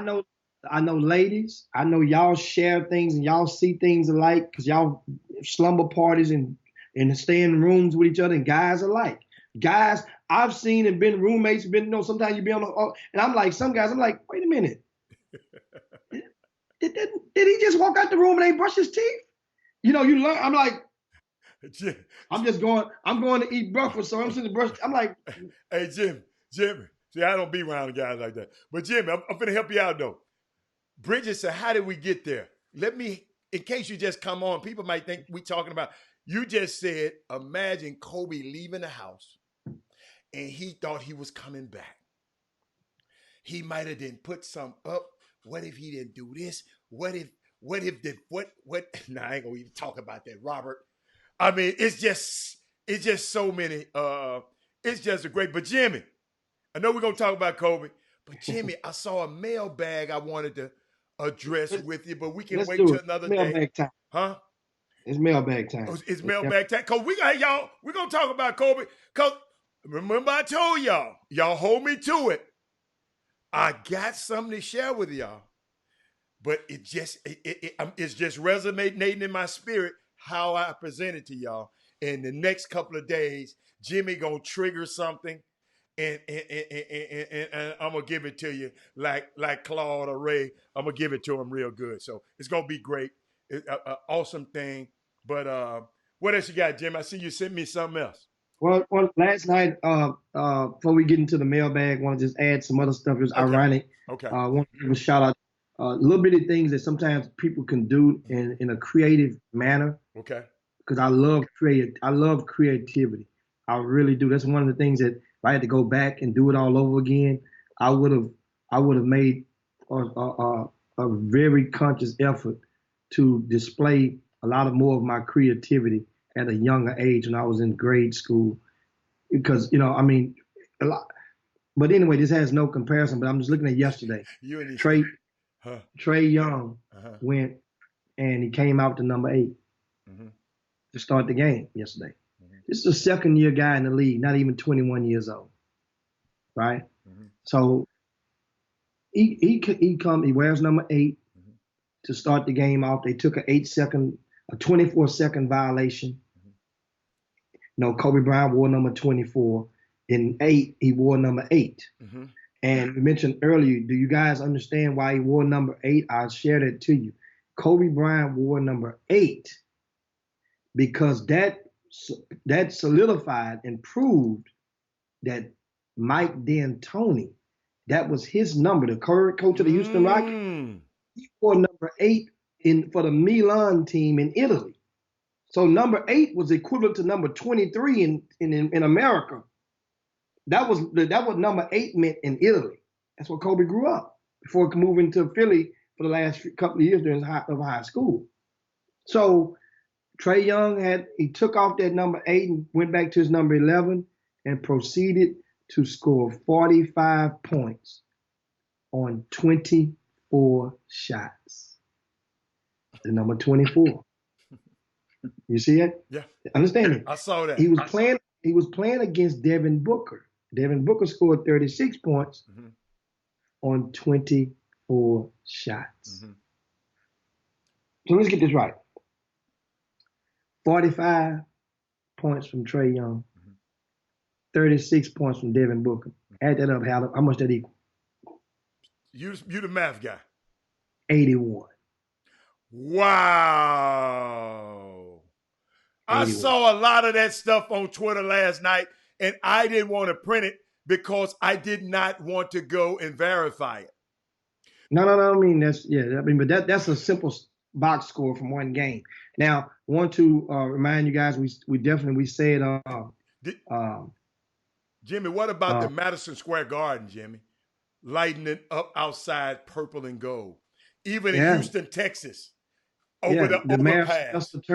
He jumped on it fast, and right 59 by downtown. He ordered them to turn those lights purple and gold. Reminiscence of the Lakers. Kyrie Irving didn't play, Kara. He was too distraught. Yeah. And I mean, guys, it's just so much. And one of the things that's went unsaid, unspoken, I want to definitely get it in real quick, and that is one of the victims of the crash lived in Houston years ago, and that was former U of H baseball star John Altobelli. And Altobelli played for U of H, he only played for like one season, maybe 1 or 2 years.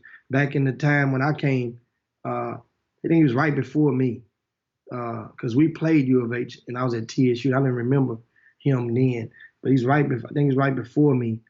And he also was a junior college coach who had won over 700 games. So John was on the plane along with his daughter and his wife. John also was the junior college coach of Aaron Judge. Well, no, take it back. He was the minor league coach of Aaron Judge, because he also had coached in the minor leagues for a couple of years. So this is just wanted to get little bitty things like FYI that a lot of people just may not realize about, about that. So let's proceed and go into the mailbag. One thing, I think Angel had a question how he said, do you think that the NBA teams should not have played yesterday? I wanted them to play. You wanted to see those kind of emotions. Kobe Bryant would have wanted you to play. That's basketball. There's a lot of these guys escape. Of course. What you going to do? Go sit up in a hotel room and just cry? No. You go out there. It was good seeing the grown men out there. I'm just a little different. I enjoyed it. And I'm glad these guys can have a testimony. If they didn't play the games, the Devin Booker and the Trae Young weren't able to give those tributes. If they didn't play the games, of the New York Knicks couldn't do what they did. I mean, if they didn't play the game, it's just, of course, I wanted them, in my opinion, knowing the way Kobe Bryant is, the game is more important than anything. That's how. But Jimmy, I got some I saw, and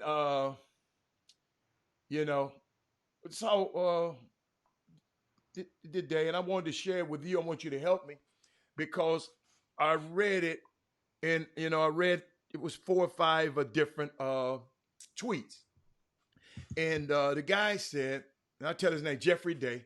He said, I respect high school coaches. I also understand that the playoffs are right around the corner as well. However, I have a question that I'm having trouble with. If we are both truly about the kids, then why are people mad at me and Extra Eyes Media who work for the kids? Why they don't call us a bad guys who work for the kids? If we are hosting an invitation-only event with college coaches, and you are not doing anything to bring college coaches into your gym, why are we the bad guys? These matchups that the coaches wanted to see, the coaches wanted to see prospects who they are interested in play against each other instead of coming and watch them play against a bad high school opponent. Let's work together for the betterment of these players. We have been doing this for 3 years and not a single kid has ever got hurt by the grace of God. Because we have rules that the kids must follow because we understand the importance of the high school season. We have had prospects get offers right on the spot. We also have got coaches to exchange numbers with parents and players, and we step out of the way because we are not getting recruited. We're just setting the platform. Then the last comment, Jimmy. So when players don't show because your coach or because of the level of the school, just know it's not us asking for you. It's the coach who wants to see you go against other prospects. Make sure you make the right decisions. Wow. I know that was a mouthful. If you need me, any points you need me to rehash, but the moral of the story to me, did you get the moral? Did I? I don't get the moral. Okay. I got what he said and what happened. Okay. Okay. Okay. So what's the moral of it? What you got? I'm just asking the people out there. I mean, I'm Jimmy. This your wheelhouse. Yeah. I know what we want to know what they think, but what do you think about it? I'm saying first of all, I want to know what was your moral. I didn't have a moral. I just gave you information. Okay, because you asked me, did I get the moral? I mean, did you understand? The thing is this. I'm not a high. First of all, and let's get this understood. Jimmy is the high school basketball expert on this show. He spent time watching these kids for years. Robert Haddadon. I have certain kids that if I have a relationship with you, I will take out my time to come and see you. My time is very valuable. So when something come like this, it brought to my attention, Jimmy. I like to know what you think about it. That's all. Well, one thing is this. If it's and it was a free event, Ashley. Okay. It was an absolute free event because Ashley brought up everybody charging kids for events. Understand something. Okay. A lot of the high school teams are in the middle of their playoff runs. Okay. They're in the second half of district. Everybody is only a couple of weeks away from the end of the regular season. And a lot of times, just understand this, the high school season. Mm-hmm. If indeed the coaches who are coming in town, first of all, if they're a Division I coach, then it's illegal for them to go see a congregation. No. Okay. I'm just follow me. Oh, you just follow me. Okay.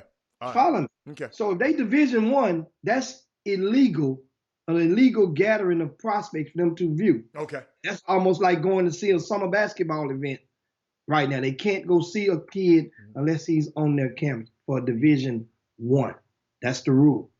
So this means that I'm going to take for granted and hope that the 100% of these coaches, the college coaches that were in attendance or that are expected to be in attendance are non-Division I coaches. Well, here's the deal. If they're non-Division I coaches, then every day is a live period for them. Okay. They're not restricted or as restricted as Division I coaches. My thing is very simple as a solution to this. See, a high school coach, even though nobody's gotten hurt, a high school coach, you have to understand how he feels. They're on a quest to try to win their district, to try to get the state. Although, and if this player that you probably taken to a workout of such, he's probably one of his best players on his high school team. Probably, I would feel safe to say, because you feeling like he should be seen by this coach.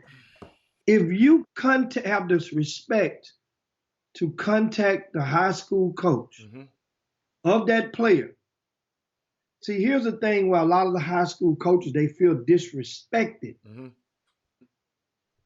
They feel disrespected by the grassroots community and some within the grassroots community that will come and just take their kids and put them in a situation where they have to choose. Okay. And because the coach that you have coming in town, that high school coach might not know that college coach that you know. Okay. So obviously, he ain't gonna have the same interest or the same plug that you have with that certain coach. But if you was to put that coach with that college coach with the high school coach, coach, here's his high school coach's phone number, give him a call first, and then let him know you're gonna be in town.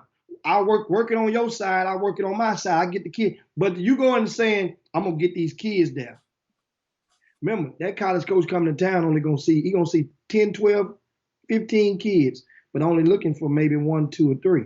So that means the rest of them wasting their time, not wasting their time, is not gonna get selected by that particular coach because they all gonna like the best 2 or 3 or 4 that's gonna be in the gym. Ain't no coach coming there saying, I want the worst kid that's there. All of them may be ranked in the top 50 in the city. But if they playing together, I'm telling you, those college coaches are going to want the best ones that they see that night. But back to this thing, the respect factor. Young people out there that's just getting into the business, all you got to do is call these high school coaches. They just want the respect. That's all. And understand, I see it all the time. Every so often, there's a disrespect. So how do they resolve the conflict? Just you got the call. Don't have them. Well, my thing is this. Just not have it. It'd be best just not to have it. This for high school players. Yes. Sooner or later, yeah, that's like me telling you, man, I had the spring icebreaker, man. We ain't had no fights. We ain't had nobody get hurt. Sooner or later, somebody gonna get hurt. Right. Sooner or later. That's just that's playing the law of averages. Right. So what do? You wait till somebody. It's not even about that.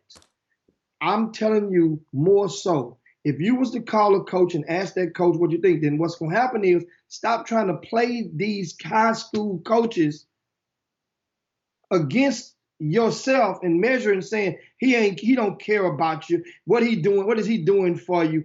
Every high school coach don't have connections. Okay. Do you understand that? Okay. Every coach out there don't think about it like this. If a high school coach may have graduated from college in 1990, right? So guys that were college coaches then that he might have known, those guys have been flipped over by now. If he's not active in the summer, then what? So that don't mean there's no excuse for the high school coaches. No. I got another question for you. Make the initiative to help with the relationships. Okay, I got a question. Bobby Benjamin just said something. I know you were talking. You didn't see it. He said we contact parents and high school coaches. Some high school coaches were very supportive. I focus on the parents and what the parents say the kids can attend or not. Okay. And then what happens is, as the high school coach,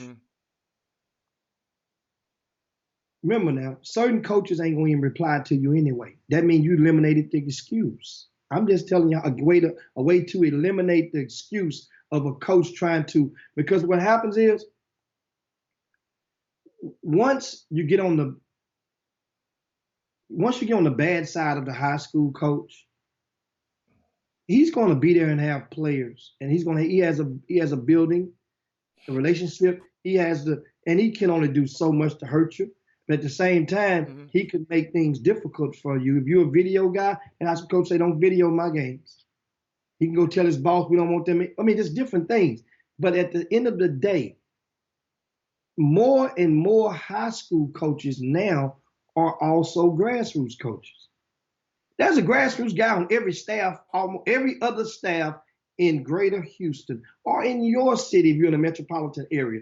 Every other school probably has a grassroots volunteer coach somewhere on ninth grade, AB, all the way on up. So it's one somewhere. And that's what the understanding has to be, because a lot of people will use it as an excuse to throw fire out and make the kid seems like, and then the kid is in the middle of the tug of war of saying the kid ain't dedicated to his high school team. He's out there doing this. And if the conversations are done at first, I really think that most of them would be better. And contacting the parents from Bobby Benjamin, that's a good way, because the parents, that's their names on the birth certificate. Yeah. And you know what's so unique, Jimmy? Because Trey Phillips asked me about Robert playing 5-on-5 basketball during the season. I'm going to just tell the truth. He did. They went up to that 24-hour fitness over there by Westside, and they went and played. I could have said, man, you'll get hurt. But his college career was going to be secure no matter what. So I wasn't risking things. So I didn't care too much about it, because, he wanted to go play. 24 hours fitness had the fire up there when the kids get out of school. So guess what? He wanted to play, and I let him play. And maybe I should have said, well, son, you're in a district race and you should know. But I didn't. And I didn't. And it worked out. It worked out. To each his own. Each his own on that stuff, like that. But I just thought I'd share that, Jim. Ashley says most people are more connected about the connect. I'm more concerned about the connect than the What connect? No, connecting with the college coaches. Jimmy, what about if we want to pivot? What about the reporter? Did you see the reporter? She said Naker. Yeah, I saw that. What you think? Can I play it? Right. You know what? I think it's right there. It just depends on what your ears want to hear. Okay, and, can I play it for the people? And if you understand, we don't know the person. Some people that know the person knows if that's an attribute of that person or not. Some people know. I don't know her. You know what I'm saying? So it's kind of like one of those things that it sounds like it. Well, I guess everybody saw it already, but somebody might have not. I can't imagine nobody on the Boom Room. Has anybody? She said Nick. Ashley said she said Nick Kurz.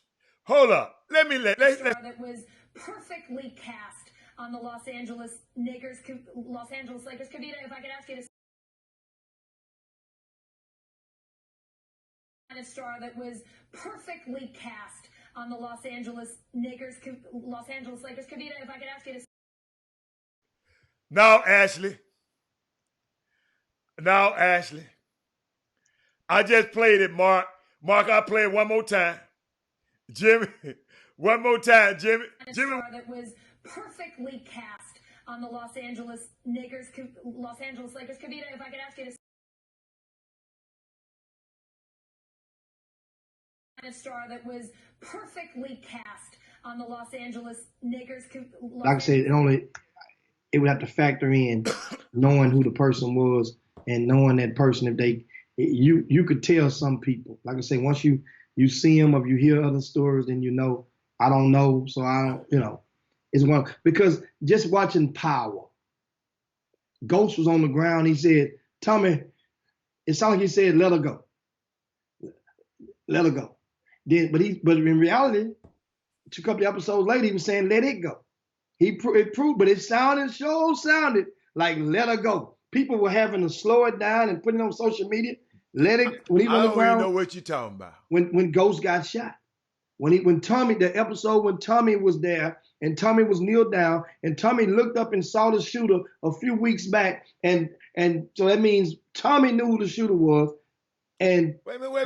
You talking about who shot Angela or shot Ghost? Ghost. What was Tommy when Ghost got shot? Well, Adam, this season they showed about 5 to 7 different episodes. Okay. Each episode centered around a different suspect. So, and what they were doing the days before and what they did up into it, then that way it eliminated certain people you knew didn't shoot him.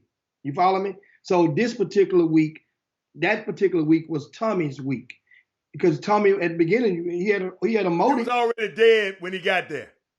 No, he was already shot. Actually, Tommy was the last person to see him. Tommy clutched him in his arms, and because Tommy was coming to I don't remember that one. I got to go back and look at that one. Yeah. Tommy was actually coming to save him, to help him out, because Tommy was trying to make a tone. You know what's so funny? We went from the white lady saying nigga to you talking about Tommy and Ghost. No, I'm talking about we just got a wide range, I guess. No, because when Ghost was on the ground, he made a statement. Once again, people on the boom room know what I'm talking about. He said, "Let it." He looked up. He said, "Let it go, Tommy." No, let it go. Tommy was getting ready to shoot. So if he said, it sounded like "let her go," like "let her go." If me saying "let her go," I got to go back and see that. You remember that means we thought the wife, Tasha, might have shot Ghost. Coach, that's the her or it. Yeah. Okay. See, I missed that part. He had a soft whisper and then goes and showed him. So this past weekend, you saw the next to the last episode. And then the last episode, which comes out next week, this Sunday coming up, it's been leaked out. So now I've saw that one as well. So I've saw the whole thing now. And I know definitely who shot him. And it goes to show what Ghost meant when he said, let it go or let her go. And who's going, but anyway, back to this thing right here. Rod asked a question in the mailbag. Is it too early to discuss play-in game, warm-up game before the playoffs? High school playoffs is a few weeks away. Which team would you match up? I have no idea. Well, here's the thing. On that particular weekend, a lot of the teams now, some teams will be available to play a warm-up game, but only if you have not met the maximum amount of games that you are able to play during the regular season. I think it's 21. I think it's like either 19 and 3 tournaments or 21 and 2 tournaments, something like that you get to play in the regular season. One team that I know for sure that has the open spot to play a warm-up game and probably would do it would be Jack Yates. Remember, Jack Yates played in no tournaments this year. They're probably the only team in the city that did not play in a single tournament this whole season. This might be the first time in the history of Yates High School that they did not play in a single tournament all year. Played a bunch of classics and this and that, but so that's the thing. And what else we got in the mailbag before we get up out and land this plane? Oh, that's it. That's what I had. Okay, we done with that? Hold on, I had something else for you, big guy. Keep on. It was something else that I wanted, but I wanted another shout out to Jimmy, to Kevin Drones for being so for whoever, Jimmy, I want to know whoever on YouTube, I know you can talk about it, whoever subscribed to our YouTube, we're gonna shout him out on the show. Kevin Drones was our YouTube subscriber from yesterday. Now, what was you laughing about? I'm laughing at Odyssey. He was talking to Cedric the Entertainer he was oh my man, I know y'all ain't going back there again. He was terrible. Odyssey say that was one of his things, TikTok. He say TikTok, nigga. He say, man, it just, we have to find a way to bring about some smiles to the show. Okay, TikTok. Because we need to find a way to supplement some energy and ability to smile after wearing the heavy burden of all of the Jimmy. bad news from this past weekend and all of the deaths and the tragedies and whatnot. So that's what I'm But thinking. that's good. But Jimmy, I Now, did have Alec, guess what? what? Kevin Freeman, you show right. What he Dude, say? yesterday, Polar Pro Bowl don't stand a chance. I don't have no idea what happened in the Pro Bowl. I'm not gonna lie to you guys. I don't know what happened on the Grammys. I don't know nothing. It was Kobe Day yesterday, Jimmy. I watched some of the Grammys. Mm-hmm. I watched some of the Grammys. And I taped it. And so I go back, I like to go back, but I watched a piece of it. But Pro Bowl, I didn't see none of it, Pro Bowl. Polar Pro Bowl. I saw one thing. Deshaun Watson throwing an interception, and Fletcher Clark got lateraled off the Fletcher Cox, and he ran it all the way back. Deshaun Watson threw a pick six. That's what I saw. I turned it off after that. and also we get ready. What time is it? It's time they're playing. No, you got 4. You ain't looking at the clock. You got 4 minutes. I did want to share this with y'all. LeBron, Steve Stout. I don't know if y'all remember Steve Stout. Long time ago, he's a marketing guru. This the guy who won the lawsuit against Puffy. He was in the music industry. Look him up. Steve Stoute. I had the pleasure of meeting him. Steve Stout and Puffy whipped him with a champagne bottle, and the guy sued Puffy and got some millions up out of Puffy. And he got a brand agency, Jimmy, and and the Knicks are hiring him as their brand manager. He was last year. Over the years, he had been the brand manager for the Nets. The Nets were so attractive. The Nets, like I said, the Nets were so attractive that they Kevin Durant and Kyrie Irving decide to go to the Nets. So Steve Stout, I'm gonna read you a little bit about it. They said the Knicks have hired Steve Stout and his agency to help bolster the team's brand and ties to the fan base and move that's been endorsed by it's been endorsed by the NBA. Most important voice, LeBron James endorsed. He's a friend of LeBron James. He's a real friend, good friends with Maverick. And LeBron said Steve Stout has been a friend of his. He's done amazing work. Our beautiful league is always more beautiful when the Knicks matter and the Garden is jumping. I think it's going to be great. So check into that. I think it's a great move.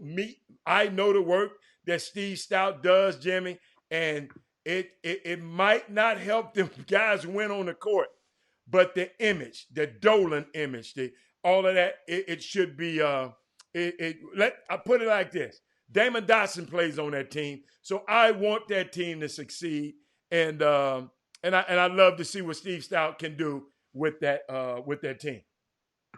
And before we get up out of here, I want to remind you guys, give you the update that the Baylor Bears, shout out to them, they stood the test and they remain number one in the country on the latest Associate AP poll.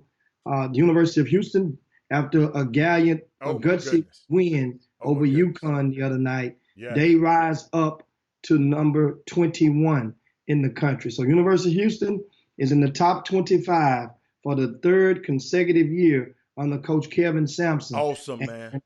This team, understand, if you like basketball, if you like defending and rebounding, then U of H is fun to watch. If you want looking for somebody, some Trae Young type stuff, that ain't this University of Houston team ain't the one to watch. Just letting you know.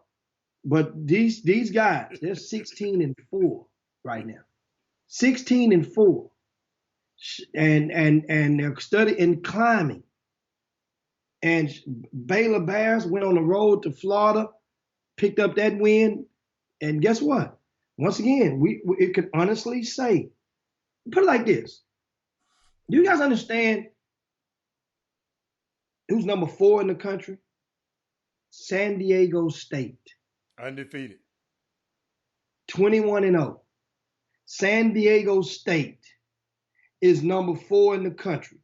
You didn't see Baylor coming at all. Sure, Baylor made it to the championship of the NIT last year. Baylor Bears has always been, they won the NIT about 6 years ago with Pierre Jackson and those guys. But man, Dayton is number 7 in the country. How about that? They just lost what, once? 2. Oh, they lost 2? Okay. 2. Seton Hall is number 10 in the country. Miles Powell. I mean, and the reason I mentioned Baylor and teams like Baylor and Seton Hall, when the season began, they wasn't anything sexy to those who weren't fans of those programs. Gotcha. However, they have 2 of the top young men out of Greater Houston signed that will be incoming freshmen next year. Oh, I know Jahari Long and who else? Jahari Long and L.J. Cryer is going to Baylor. Oh, you talking about those 2 teams? Okay, I thought you were talking about Seton Hall has. Okay, I got you. You're right. Yeah. University of Houston, who's now what you didn't want to claim them as sexy this year because they lost so much. 2 guys, 2 leading scorers left. The third one graduated. The front court was gonna be thin. That's what you said, but keep going. I said that. Yeah. You say but it's all right. Keep going. It's all right. You said it's gonna be a change because those guys, you don't have the guys shoot no more. No, and it was. I said it was gonna be a change. They had to go through it. No, they don't play nowhere near the same system that they play on offense. Nowhere near that. Guys don't have the same type. But that is unique. U of H has one of the top players from Greater Houston coming in next year. Oh my God, Jimmy! I was at the game. I was at the game the other day, and I watched how the players embraced him. Tremont Marks gonna be good for U of H. L.J. Cryer gonna be absolutely great for Baylor, and Jahari Long is gonna be absolutely great for Seton Hall. I mean, it's just those 3. I think those 3 guys got it right. And as of now. And one of the things I want to definitely give props to, let me tell you something. SMU. They beat Memphis. Mm-hmm. Kendrick Davis put on a show. From what I understand, spoke his dad by telephone. Mm-hmm. One of the guys was at the party, and they put him on speakerphone, and he was at the game in Memphis and said that Kendrick just went berserk down the stretch, leading them behind for the win. But 20 points in the win at Memphis. And you remember I told you.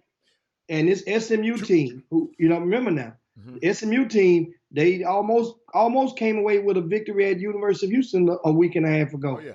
This team, remember I said it, that the American Conference could get 4 bids into the NCAA tournament. And Jimmy, what's so unique about that win? I'm sitting there looking at, I'm gonna make sure I talk to Penny. I'm gonna say, man, you lost to 2 Houston guards. You lost to 2 guards that real day had in Houston. So you need to be coming up here trying to get you one, cause Xavier bust your head in, and Kendrick Davis came and bust your head in, and I promise you, he would. I just had to let these losses cool down. I don't mess with nobody out there that lost like that, but but I'm gonna let him know, dude. Them dudes from Houston that gave you 2 of them losses. Yeah. Yeah, and somebody Latrice asked, where will Sharif end up? Of course, Sharif O'Neal is transferring from UCLA. I can tell you this, Latrice, University of Houston has a good shot at Sharif. They have a good shot. Okay. And is he good, Jim? Is he good? He's good enough. Yeah, he's good. He's good. Remember, he was coming off the hard situation and took some of his energy, took some of his swag. He's good enough. He's good. Understand, sometimes you have to be, and the right coach. Remember, understand, Sharif didn't sign with Mick Cronin. That's right. Mick Cronin just kind of, Mick Cronin is about just like how some people in Texas, how they feel like something just don't, it ain't, it just doesn't have the persona of LA and Mick Cronin with today's, he was Cincinnati. But LA, so, but anyway, as B Scott says, the Memphis got in Houston recruits. No, they don't No, I can tell you, none. And Nada. And Walter Yates talking about he's gonna crank Ashley up. You know what? He's gonna wake Ashley up. What is Walter Yates' infinity for Yates High School? Did Yates beat his brain? I mean, is he a jealousy of? I mean, what is his? Why he don't like Yates? You always talking about Yates' recruiting budget is bigger. Walter Yates, leave Yates alone. So what does that mean? What I'm saying is, if you're gonna apply the logic or that theory to a Jack Yates, then why would it not apply to a Duncanville? That's what I mean. So they go unscathed. It doesn't matter about guys moving. Or Dallas Kimball or something. I mean, the logic it applied. That's the way of the world. Oh, he said he just messing with everybody. Yeah, I mean, okay. Think about qualify that, dog. Montverde Academy is okay now. You see, well, they go and you pluck the best. Hold on, their idols are doing that. You ain't gonna stop these parents and these kids from patching up nowadays. You're not gonna stop it. The cat is out of the bag. Patching up is what you're gonna do. Think about summer teams. Back in the days, it used to have. Well, I understand times have changed and sneaker, but think about it. Now it's like you got to go and get with this. That man said patching up. One thing we mentioned about Kendrick Davis. Kendrick Davis was okay playing with with Tyrone Mingo and the little team that he played with back then. He was okay with that little old team. He didn't care. They had to make him go and play sneaker ball. He was cool with that little team he played with. Cut from a different cloth, I understand that, but it's just something that, one thing about it, props to Jack Yates. And speaking of Yates, if you didn't know, the national record is 15 100-point games in a row. This past weekend, Jack Yates beat North Forest, and to make it their 10th game in a row. That was 11. Is it 11 now? God dog, I lost count. It's 11 10, yeah, we was at 10 last week. Ashley, what is it, 10 or 11? Is it 11 now? Have Yates played another game this week? No. Oh, they ain't played it all this week? Today is Monday, Adam. I mean, last week. Yeah, they played North Forest on Friday. Okay, so the week before you announced that they had 10. Okay, so that means it's 11 now. Okay. 11 straight 100-point games in a row.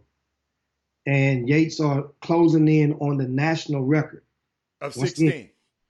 No, 15 to tie. 15. 16 to break it. Oh, they got 11. Rod Wells don't play. Yeah. So Rod Wells the one with the nice Yates hat. Yeah. And thanks so much, guys. So once again, here's the thing what I'm feeling. I'm feeling that when Yates, if Yates breaks this record, people are going to try to just push it out to the side. And we won't let him, Jimmy. We won't let him. We'll make sure. No, we're not going to let him chop shop. Nah. Not going to let him. Let me tell you something. If scoring 100 points, you think Yates is the only school on the planet that plays in a district that they're superior in? You best believe there are other teams that's in a district like that. You could best believe that if Silsbee could have done that in that district for years when they had the dynasty, they could have done it. Mm-hmm. They were trying to understand, to be able to put it together that many times. They're in the record books until somebody else does it 17 times. So I'm going to be rooting for them to do it because they're doing it. Understand, let me tell you why. HISD is using a running clock on Yates in the second quarter of every game they're playing. In the second quarter.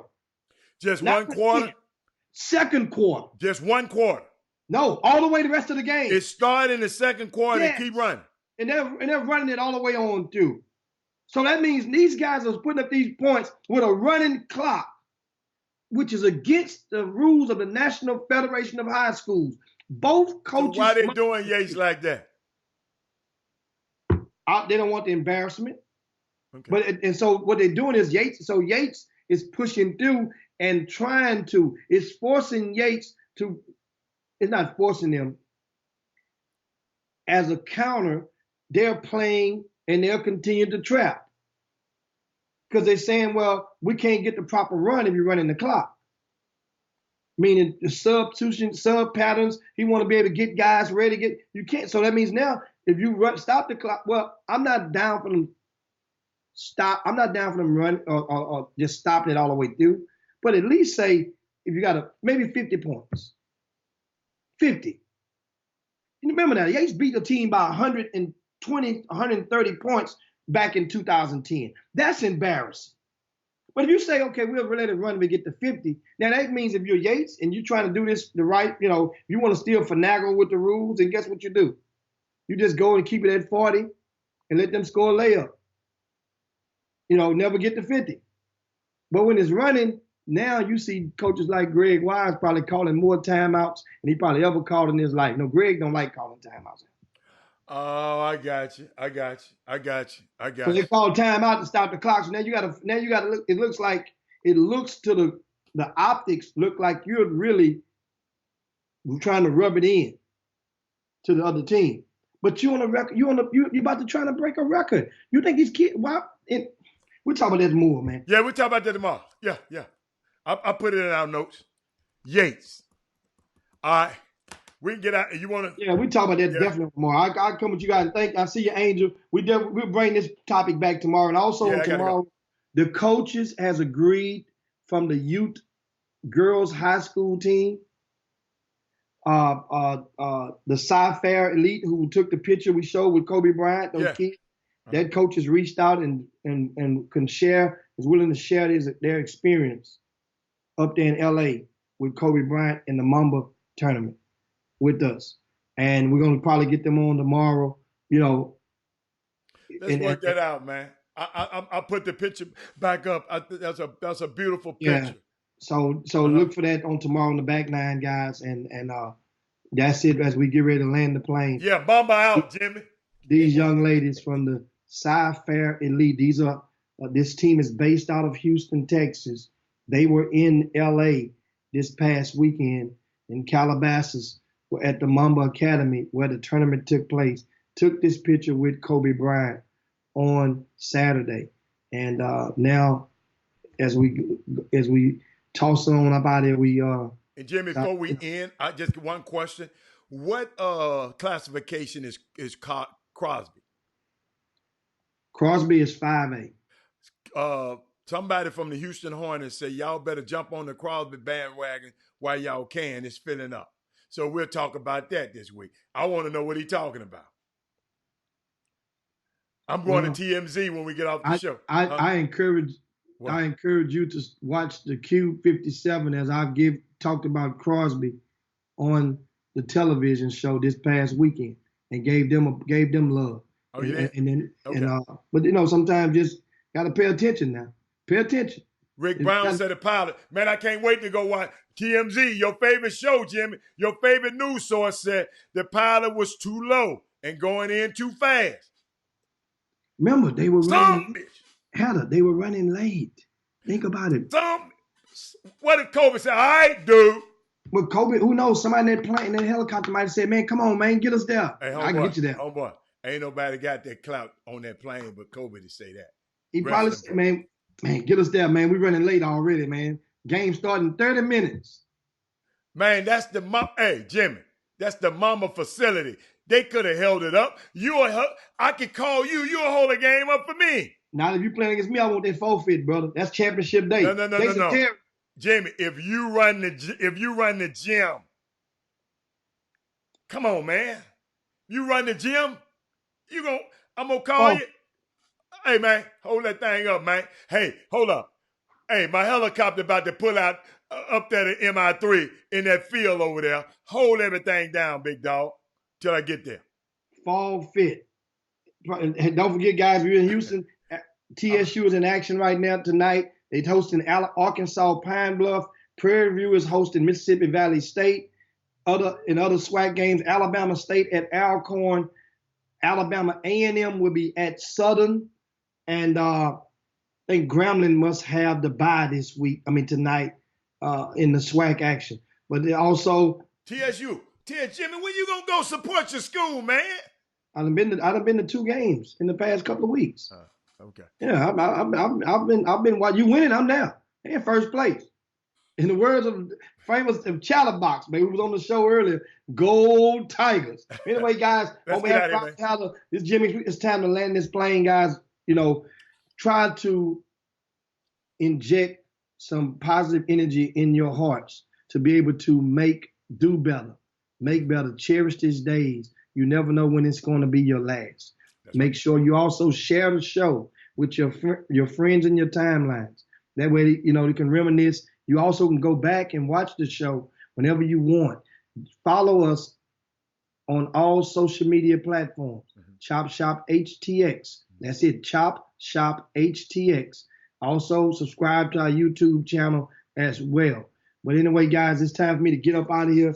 I got to go. Hey, and last but not least, I want to give a very special, you guys can join me in tagging Sandra Menchaca, wishing her a very happy birthday today. That's my wife. Happy birthday today. Her birthday today. And we don't nobody want to hear all that. No, we gave her, we have a new addition to the house. Oh, that's right, that hound. You got a new hound in the house. Go clean up that poop. That's why we was late today, y'all. Jimmy was in there cleaning up some stuff. Yeah. You know what? I need to go get me some. That's what I need right there. You just reminded me. Let me rub this thing up right now. Don't hit that dog, man. Shit. You better call SPCA on my ass. I'm finna call him on you right now. What's that address over there? I get up there and that dog, I'm finna watch this. Man, don't hit that dog, man. Don't hit that dog. I might put some Elvis Presley on. You ain't nothing but a hound dog. I'm finna get his ass. I'm gonna see y'all tomorrow. Chop. I'm gonna get him. Let him mess up that flow. Jim Hicks, Rob Hatter. You are now tuned in to the Chop Shop. I'm Retro. Let's get it. We in the Chop Shop. We live.